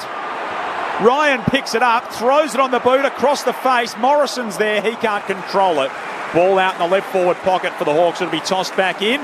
The SCG tonight, of course, the Battle of the Bridge. No late change in that game. So Dill Stevens, the sub for Sydney. Isaac Cumming, the sub for GWS. Most of our audience headed to Geelong and Port Adelaide. If you want a call of the Battle of the Bridge, the ABC Listen app, the place to go. Wingard with the hand pass, although couldn't find a teammate. Noble draws the opponent, gives it to Sidebottom, and Sidebottom's kick is smothered. Fantastic pressure from Scrimshaw, and about 6 of his teammates get over to congratulate him. Yeah, you know what? It's really good energy. It's energy. They can't play finals football. They're sitting third last on the ladder. But what I've seen today is a team with a lot of spirit, and they've been coached well. And if they're still doing this at the 10-minute mark last quarter, good on them. Cameron down towards Adams. Adams hand pass a turnover. Day to Nash to Morrison, all by hand. Now the kick inside 50. Wingard has it on his chest. Marked it at 47, so maybe just beyond him. Yeah, a couple of years ago it mightn't have been Maisie, but I reckon now this would have to take it. It'll take a good kick, but if you use it up 30 seconds, this is where the ball's lived in Hawthorn's forward line so far this quarter. Mick, that was another one of those kicks that we spoke about. Just hit him up on the 45-metre mark. Yep. He's going to give it everything. He's launched it all the way to the line. It's across the face and smashed through for a minor score. It's 7-2 inside 50s. So the ball's basically, if Collingwood are going to make a play for it, they've got to get the ball inside their front 50. 42 possessions of 29. This has been outside the second quarter. This is what's happened. Hawthorn have dominated possession of the football. Not going to be helped by the fact that now Murphy's at the back of the bench with Dacos and Tom Mitchell. So they've only got 2 on the bench at the moment, the Pies. Long kick up the middle from Darcy Moore. He's marked by Hardwick. And all Jamie Elliott could do was look upfield and wonder what if. I've liked this guy, Josh Ward. I spoke about him halfway through that third quarter, but for him to get that ball there, he's just done a 45-metre sprint. He's been fantastic today. Works really, really hard. 7th pick in the draft a couple of years ago, Josh Ward. Good Northern Knights boy too. Out of the Fitzroy Footy Club. Lewis has got it at right half forward. He's found himself a long way out from time to time, Lewis, and I reckon that's good tactics. Is when he's been dragging the taller backline player up the ground as well, so it dilutes the numbers of Collingwood players. Ward's kept moving. Sicily's inside forward 50 now. Boot to ball. Floating at home is Nash. Through the contest. In fact, it's Lewis who just threw a boot at it. He turned over the big man and did well to get boot to ball there. And things just continue to come up Hawthorn. The margin is now 44 points, 15-8 to 8-6. The Hawthorn chant rings out around the MCG, and the Pies fans are headed for the Isles. And this is probably what I was getting at before when we were speaking, Mick, about when you're trying to win the game, you can overcompensate on a few areas and you can get scored heavily against. But that's not going to worry Collingwood if they lose by 13 points or they lose by 50 points. You've got to try to win the game as well. So there's no dramas there. Hawthorn have just been a lot better in a lot of areas today.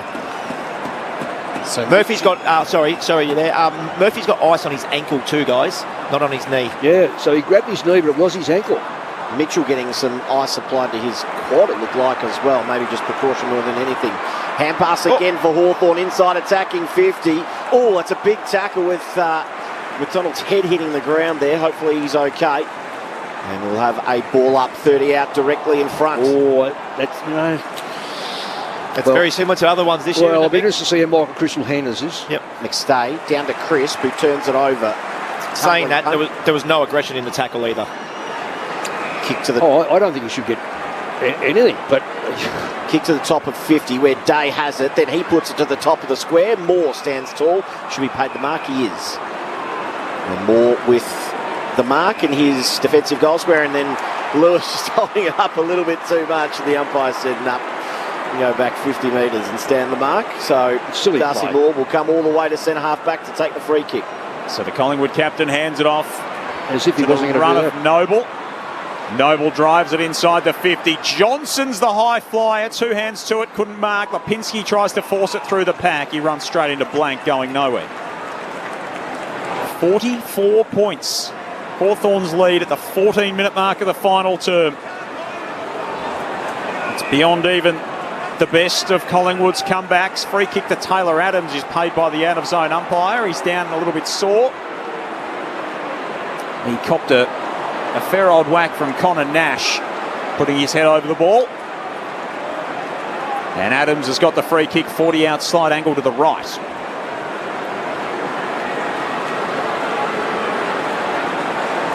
This has been his busy self this afternoon. Certainly hasn't. Just the 10 touches for Taylor Adams. And you get a late consolation prize here for the Pies. Set shot is on the way, and it misses to the right-hand side. 43 points the margin, 15 minutes played in the final quarter. Well, he's had one or two kicks this. He's had his second possession this quarter. We've gone over halfway or thereabouts. It's uncharacteristic to see so many Collingwood mids down. But you take Nick Dacos out. Nick Dacos, remember, we've all said he's likely to win the Brownlow. Take his 30 out. Who's going to get those 30? Yeah, Newcombe, a long kick around the boundary line, and the Hawks have worked this all the way up to half forward. Wingard presents, takes the juggling mark, almost could have kept going. And then now he's complaining about 3 players running through the protected zone as well. The umpire wasn't having anything of it, so... Well, they should. They're next to him. What are they going to do? Disappear or beam me up, Scotty? 55 metres from goal. Pokes it into the pocket. A couple of Hawks almost spoiled each other then. Ryan and Bruce. Howe has it for the Pies. Hand pass to Adams, who has it slip. Good enough to recover. Hand pass to Noble, and now to Quainer. Attacking kick is good to Crisp. He can get this and go. He's right on halfway through the middle of the ground to Lipinski, to Degoe. Degoe had a hand pass on over the top. Went the fend instead, and he was caught cold. Wow, what a tackle. Fantastic tackle, which, as Boomer has mentioned a number of times, has been a feature, and it's Scrimshaw again. Wow, that is... I mean, they're miles in front, but if Hawthorn had a close game, that would be a winning tackle. Yes. I mean, it was just incredible. If you're Jack Scrimshaw, you've been fighting for your spot. Yeah. Oh, they're big efforts, aren't they? Oh, that's two this quarter for him. Oh, that's an awful kick from Wingard back to Sisley. Put him under all kinds of pressure. Bobby Hill socketed straight to Hardwick. Handball to Morrison, who's been good to Benalla Boy. He goes out wide to Jarman Impey. From Shepparton, a couple of the Goulburn Valley's finest linking up. Impey's pushed across the boundary line, will be thrown back in front of the members. These are the mistakes made. You can make them when you're 7 or 8 goals in front, but Hawthorn really just there, that was comical. Gave the ball back 3 or 4 times. Lucky they didn't totally lose it. Many of Collingwood fans starting to ask questions about their side on the text line, 0437 774 774. The lacklustre lapses frustrating some Collingwood fans, and wondering where exactly do they go from here. And they've looked the premiership certainty all season, having not lost back-to-back games for the campaign. They're going to do so today. G. Johnson comes flying over the top of the pack off a long kick to half forward. Elliott stayed down. Lipinski away to Maynard, to Pendlebury on the left boot. You know the rest from there. He's not missing that from 45 out in front. Scott Pendlebury calmly guides it home and pulls the margin back to 37 points. 9-7 to 15-8. Hawks well and truly in control. 18 and a half minutes played in the final quarter. Well, Sting's gone out of the game, there's no doubt, because Collingwood can't win, but I'm just trying to look through now with 7 or 8 minutes to go and have a look at the votes, and you could throw a blanket over about 6 of the Hawthorn players. Yeah. So it's been... You couldn't possibly fit a Collingwood player. No Collingwood players. Probably 7 or 8 players. No, absolutely not. But the votes, and that's a great thing for Hawthorn. Usually, and Sisley's been a star, and he'll probably get the 3 votes, but McGuinness has been fantastic. Nash, Newcomb's been terrific. Day. I love Josh Ward's game. I know he's not in the top possession getters, but Nick Reeves in his... I was just thinking that then. Oh, his ruck work has just been extraordinary. Yep. Back in the middle. Chance out for the Hawks for another clearance. They really have dominated out of the centre tonight. Scrimshaw, off half back, is able to kick the ball over the top of a couple of Pies and find Impey at left half back. 16 centre-backs clearances to 2. 16 to 2, Maisie. Say dominance, that's more of a dominance, isn't it? It's unbelievable. And as Mick said, it was an area of a game they identified last year that they wanted to get better at, the clearance game, the Pies. And well, Tom Mitchell's gone right off the boil in a number of areas, not least his possession getting, and he's a pop gun kicker. He only goes 40 metres at best. Scrimshaw with it again. He comes wide to Morrison, who's 10 metres inside the boundary. Back to Scrimshaw, who's more on centre wing. Thought about going quickly. Holds it instead. This will feel good for a lot of these young Hawks. Morrison with it now. Statting up a bit. These guys late in the piece. Long kick to left, half forward. Koschitzky was the flyer, couldn't take the mark. Quainer almost bounced away from Lipinski in the end. He was able to get it back to Pendlebury, back to Lipinski, who's forced to kick a grubber, but it'll work out okay to side bottom, who finds Josh Dacos on the wing. A little bit of space. Hasn't been much of that for Collingwood this evening. Hill inside 50, just outside Elliott marks in the end if he comes up on a searching lead to left half forward. Right half forward, in fact, Elliott just in front of the Hawthorn race. Elliott just 9-irons it to the top of the square. Flying high was Weddle. Ward there at their feet. Handball to Warple for the Hawks on the last line. Away to Impey. Up and down the elevator inside the defensive 50. Cam McKenzie sits under it. Had it knocked out of his hands. Josh Dacos tried to go outside of the boot. Ricochets away to Reeves for the Hawks. Handball to Ward, who again provides the outlet from defensive 50 to Dylan Moore. Superb kick around the body to Weddle. Just bounced a little bit too far, but he ran onto it. He beat Pendlebury to it. Handball to Wingard. Wingard from stationary spot off to McDonald. Then got it back to Weddle, who kept on running. He's got a player out the back. If it gets there, it'll pitch in front of Bruce. Just didn't quite sit for him. He had to go towards the boundary. Quainer's there as well. Applies great pressure. Morrison great running to support on the end of it. And then his centering ball is beautiful. And marked by the sub, Cam McKenzie, who was brought into the game, and he'll line up from 35 out slide angle to the left. Well, just good run, good sharing. Probably didn't finish with the right kick at the end, but the second last kick. But this is put him in a great position. Use up your 30 seconds, run the clock down, and in he comes, McKenzie. He'll kick from 40 in the end. He sliced that a little to the right and it didn't quite come back enough. It slams into the post, one behind. Mick, Hawthorn have been able to move that ball out of defence really easily and really quick. They've got two balls. What's that? There's two footballs in the field. I'm just wondering which one Hawthorn have been using. Because Collingwood haven't been able to pick it up, have they? To the wing. They have been a bit fumbly. Well, no, what I'm talking about is what you just said. They've been able to take the ball from full back to the wing. To the wing without any pressure at all. Exactly. The Pies going end to end here. McCreary handballed inside the forward 50 as they just surged it up the middle of the ground. Lipinski now for the Pies to Crisp. Out wide to Markov, who marks.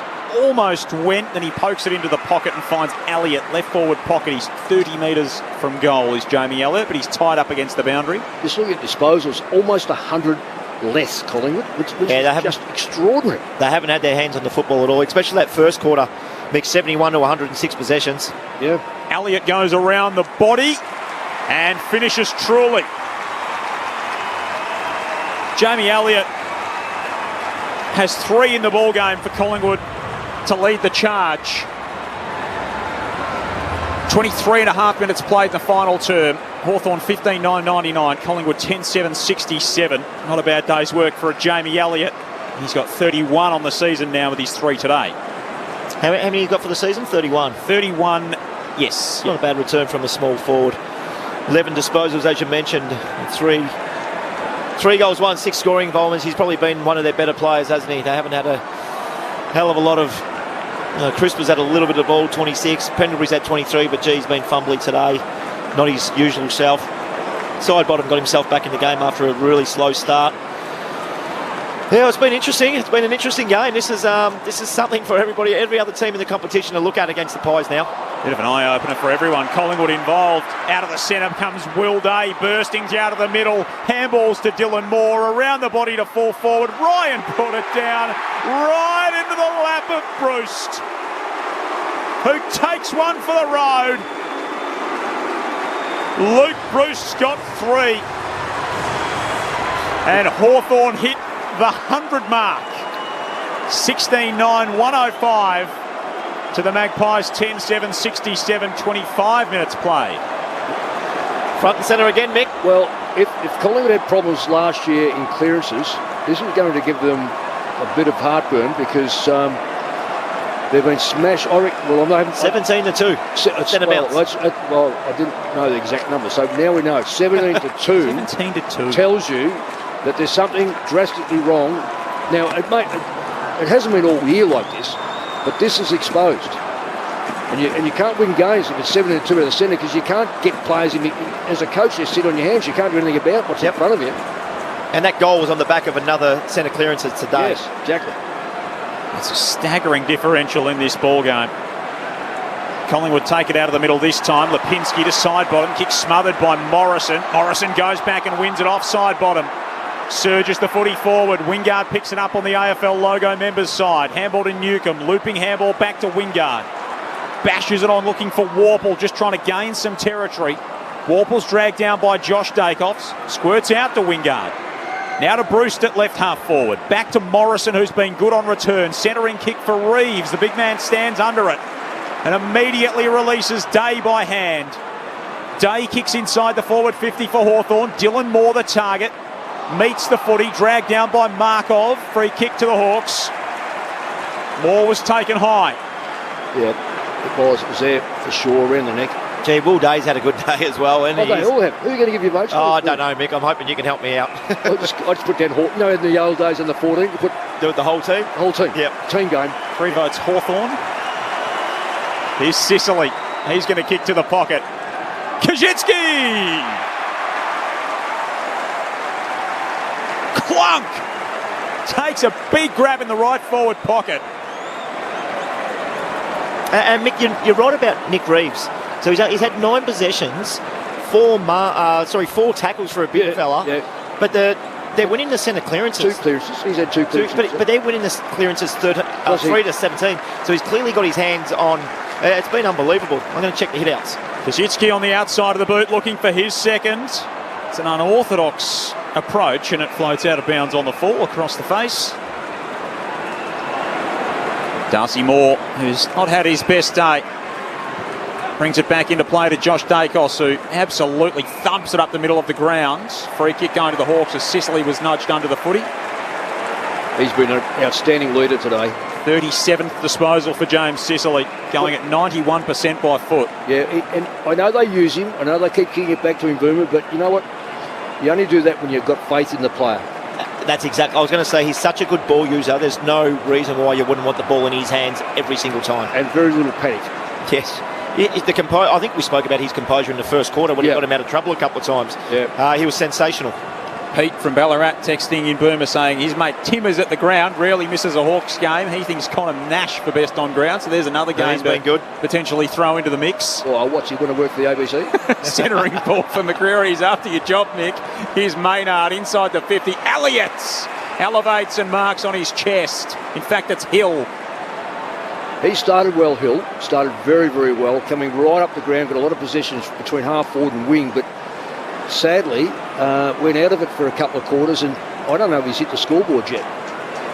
Probably Hill. No, he hasn't. Well, listen, you'll hit it now, but he'll probably kick a goal. So Bobby Hill's got the footy 35 metres out. He's directly in front. Only 10 goals for Collingwood on the day before the kick. Umpire hardly moves and watches it sail through for 4 points. And the margin comes back to 32. Pies 73, Hawks 105, 29 minutes gone in the final term. Nick Malthouse and Brent Harvey, your experts on Grandstand AFL. Well, we spoke about those votes, and someone just texted in and said Connor Nash as well. He's had 39 marks, 7 contested possessions. Hasn't he turned himself into a player in that Hawthorn midfield? There he has, 7 scoring involvements, but you know... at 198 centimetres. Is he really? He's 198, so he's taller than I thought. But you got Nash, man. Will Day, John Newcomb, Ward, Warple. You could throw a blanket over about 6 of those guys. So sorry to those guys who are not going to get votes. But it could well go to those first 3 possession getters. And I'm not over possession, so I think it'll be, but it could be Reeves, but it's hard to go past those first 3. It's the third highest score Collingwood's conceded all season. Hawthorn's 105 so far. Free kick out of the middle is going to the Hawks. It is Dylan Moore, who's been on the end of a few today.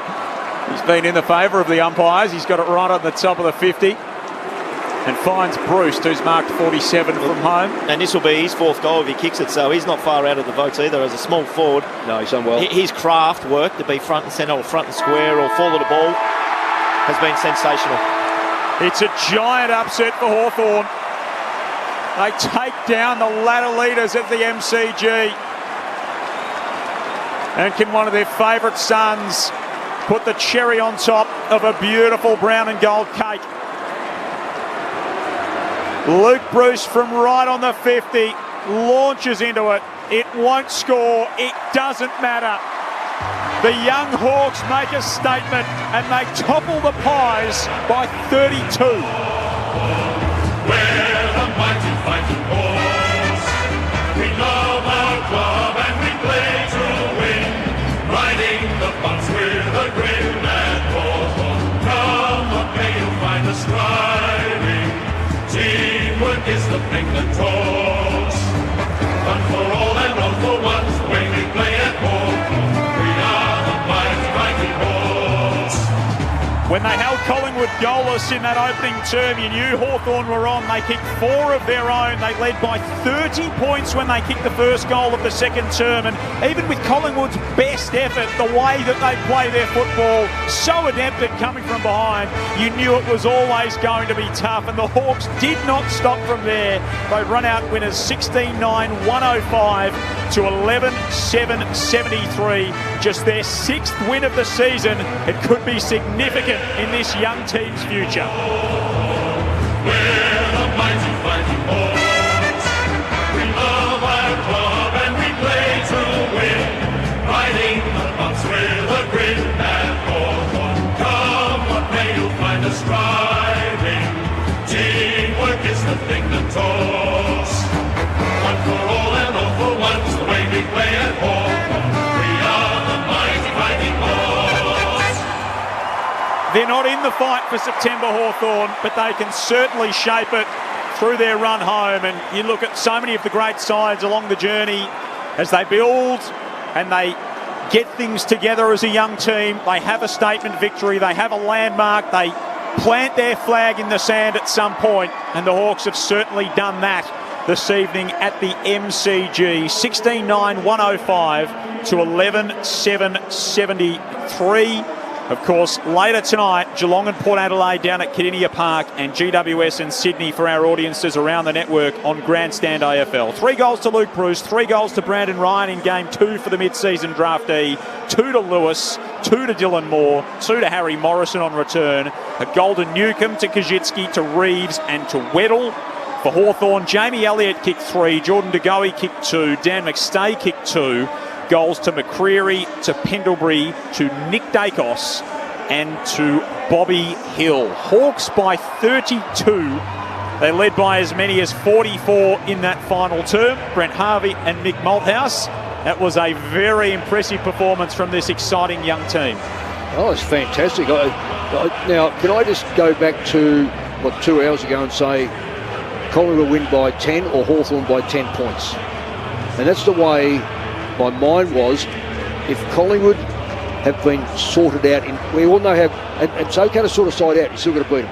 So we all know how Collingwood play, and it's very aggressive backline play, saturation of the ball in the middle, get the ball in the forward line and let a combination of players, no one player in particular, kick goals. If it reverses, and that was the fear for Collingwood today, was if Hawthorn were able to get enough of the football, their forward line is quite healthy enough to be able to kick scores. And I thought Lewis might have been the big goal kicker. He wasn't. He was a couple of goals.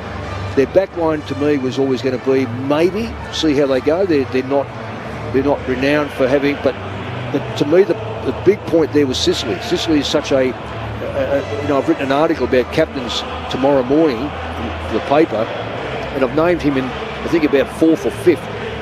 And a lot of people go, why him? no, he's undisciplined. No, yes, he's had his moments. But he plays on the edge, but he's also a good leader, the way he plays the game. And the players have got faith in him. So he took over. Collingwood couldn't get back. They couldn't get their hands to the football. That is a monster difference in possession rate. 409, it's nearly 100. Inside 50s is 16. Marks is 63, Boomer. And that's because Hawthorn wanted to use the ball and deny Collingwood getting the Darcy Moore, Murphy, Cameron in behind the ball, Howard behind the ball, taking the big mark, and then whoosh, out they go. They denied that. And centre bounce clearances finished 18-3. Well, their nightmares come back to get them again, because this was they said, right, we'll get Tom Mitchell. He's our clearance machine. He's gone right off the boil in the last, I reckon, it's not last couple of weeks, the last half dozen weeks, he's dropped off. I don't. It's possession rate, not work rate, but also, I think the old things that why Hawthorn then Sydney weren't worried about losing him. His possession rates with hand are good, but with his ball, with his football, he's not great. He's not elite. And if you're going to move the ball quickly, then you've got to have players hitting targets very, very regularly. Mick, I thought Hawthorn were coached really, really well today. Brilliantly. Straight from the get-go, we knew, and we called it Collingwood were folding back a lot, but what Hawthorn were doing was making them defend from 35 to 45 and delivering the ball through that part of the ground, and you can kick goals from there, no worries. I thought that coaching tactic to shift their defence and make them not so much side to side, but make them come forward at you, was absolutely superb by Sam Mitchell and their coaching staff.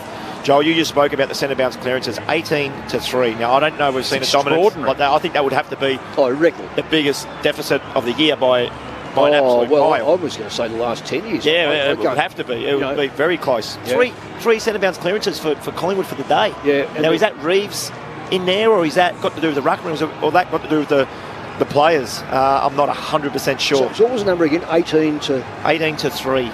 Yet there was 27, 8, 9, 30. There were 31 clearances. I don't know what happened to the rest of them. Yeah, a lot of neutral balls, so then it becomes a clearance. It becomes there. Yeah, right. Yeah. I thought Hawthorn set up with that spare behind the ball. They let that player go in, and we spoke about having a 6v7 in the muck. Yeah. You call it in the muck because you can probably... Is that because you reckon your ruckman is getting beaten? Yeah, maybe that's why, but I think... Didn't help though, did it? No, it didn't help at all. It didn't help the clearances. No. I mean, the clearances were pretty even. They were even 35 to Collingwood and 34 to Hawthorn. So they broke even there with a number less. But what happened when Collingwood did win the ball, they would kick it down and Hawthorn would mark the ball. And we spoke about how Hawthorn cleared the ball from their defensive 50 so quickly to centre wing. Yeah. It was like a blink of an eye, and the ball was out there with 2 or 3 possessions. Yeah. So they set their game up with that spare, and most of the time it was Sicily. I mean, he's had 37 touches, 19 marks, Sicily. 19 marks. It's incredible. Yeah, he would have got a few kicked, obviously, to him, but he intercepted marks so many times by himself. But their other intercept players were very good in the air. Yeah, absolutely. How many times was he in the road, especially in that first quarter? We'll head down to the Hawthorn rooms and grab the song before we send you to Geelong and Port Adelaide. And, of course, a call of GWS in Sydney is available tonight as well via the ABC Listen app. The votes, how did you settle, Boomer? We do the votes now? Yep. All right, I gave 3 to Sicily. I just spoke about him very glowingly. 37 touches, 19 marks, 11 intercept possessions. Yeah, he was clearly the best player on the ground for me. And we spoke about it. Nash probably deserved 2. Newcomb probably deserved 2. Wingard, Ward, Moore. They all deserve votes. But I went with Will Day. I thought he was sensational today. He had 29 disposals, 14 contested possessions. He was the most on the field with 14, and 7 clearances, also the most on the field. And now I might get a bit of slack over this one, but I'm running with it anyway. I gave McGuinness 1 vote. Nick Dacos had 5 possessions. I know he went off, but even if he finished the game, he would have had 8 or 9 touches. No one's been able to do it this year. He absolutely blanketed him early. He didn't give away that goal. That wasn't even his fault. Nick Dacos kicked the goal. Blueprint for every other team. Please look at the tagger. It has to be done. We just seen a blueprint right there. Hawthorn versus Collingwood at the MCG. Have a look at it, guys. Well done. Well, Boomer, well done. Because I was hoping, because you've got to look at who's one of the most valuable players to the opposition, and if he's the one that can deliver and get the spread going and hit the targets in the forward line, and take the ball out of the back line, clear the appropriate ball, you take him out, Yep. it's no easy feat because you've got a lot of bullies in there, Collingwood, a lot of big boys that would be trying to take him away from you all the time. You've got Maynard on the back line. Pendlebury's very good at blocking in the middle. DeGoey block in the middle. So he's able to negate those sort of both. Yeah. Fantastic pick. He was sensational. Great pick. 5 disposals. His previous lowest was 16 in his There you career. go. So it's certainly below what we've come to expect from Nick Dacos. We're going to soak up the atmosphere in the Hawthorn rooms before you send you our separate ways on Grandstand AFL. Call them in, Andrew Mayes. It sounds like a raucous atmosphere. Very hard to hear down here. I don't think I've ever seen James Sicily with the biggest smile on his face as he came in. There are selfies happening everywhere. There's already a bit of sports drink going everywhere. It's a wonderful scene down here and just a really joyous occasion. So we'll get as close as we can to the huddle without getting absolutely soaked. In fact, even Sam Mitchell is joining this one. That's what it means.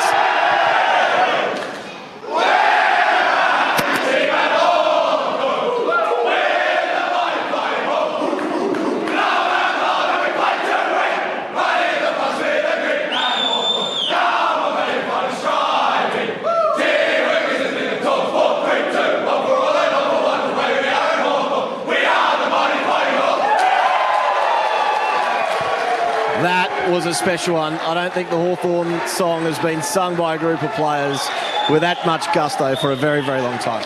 What a win for the Hawks. Thanks to Mick, thanks to Boomer, thanks to Jules pushing the buttons here. Hawks fans everywhere out in the middle. A crowd of more than 60,000 here at the MCG. See the Hawks upset the Pies. You can hear GWS and Sydney on the ABC Listen app tonight. For most of our audience, though, you're getting Geelong and Port Adelaide from Cardinia Park, Corbin, Middlemass. Ben Cameron and the team down the highway at Geelong. What a win for this young Hawthorn team. 32 points. Enjoy the rest of your night with Grandstand AFL.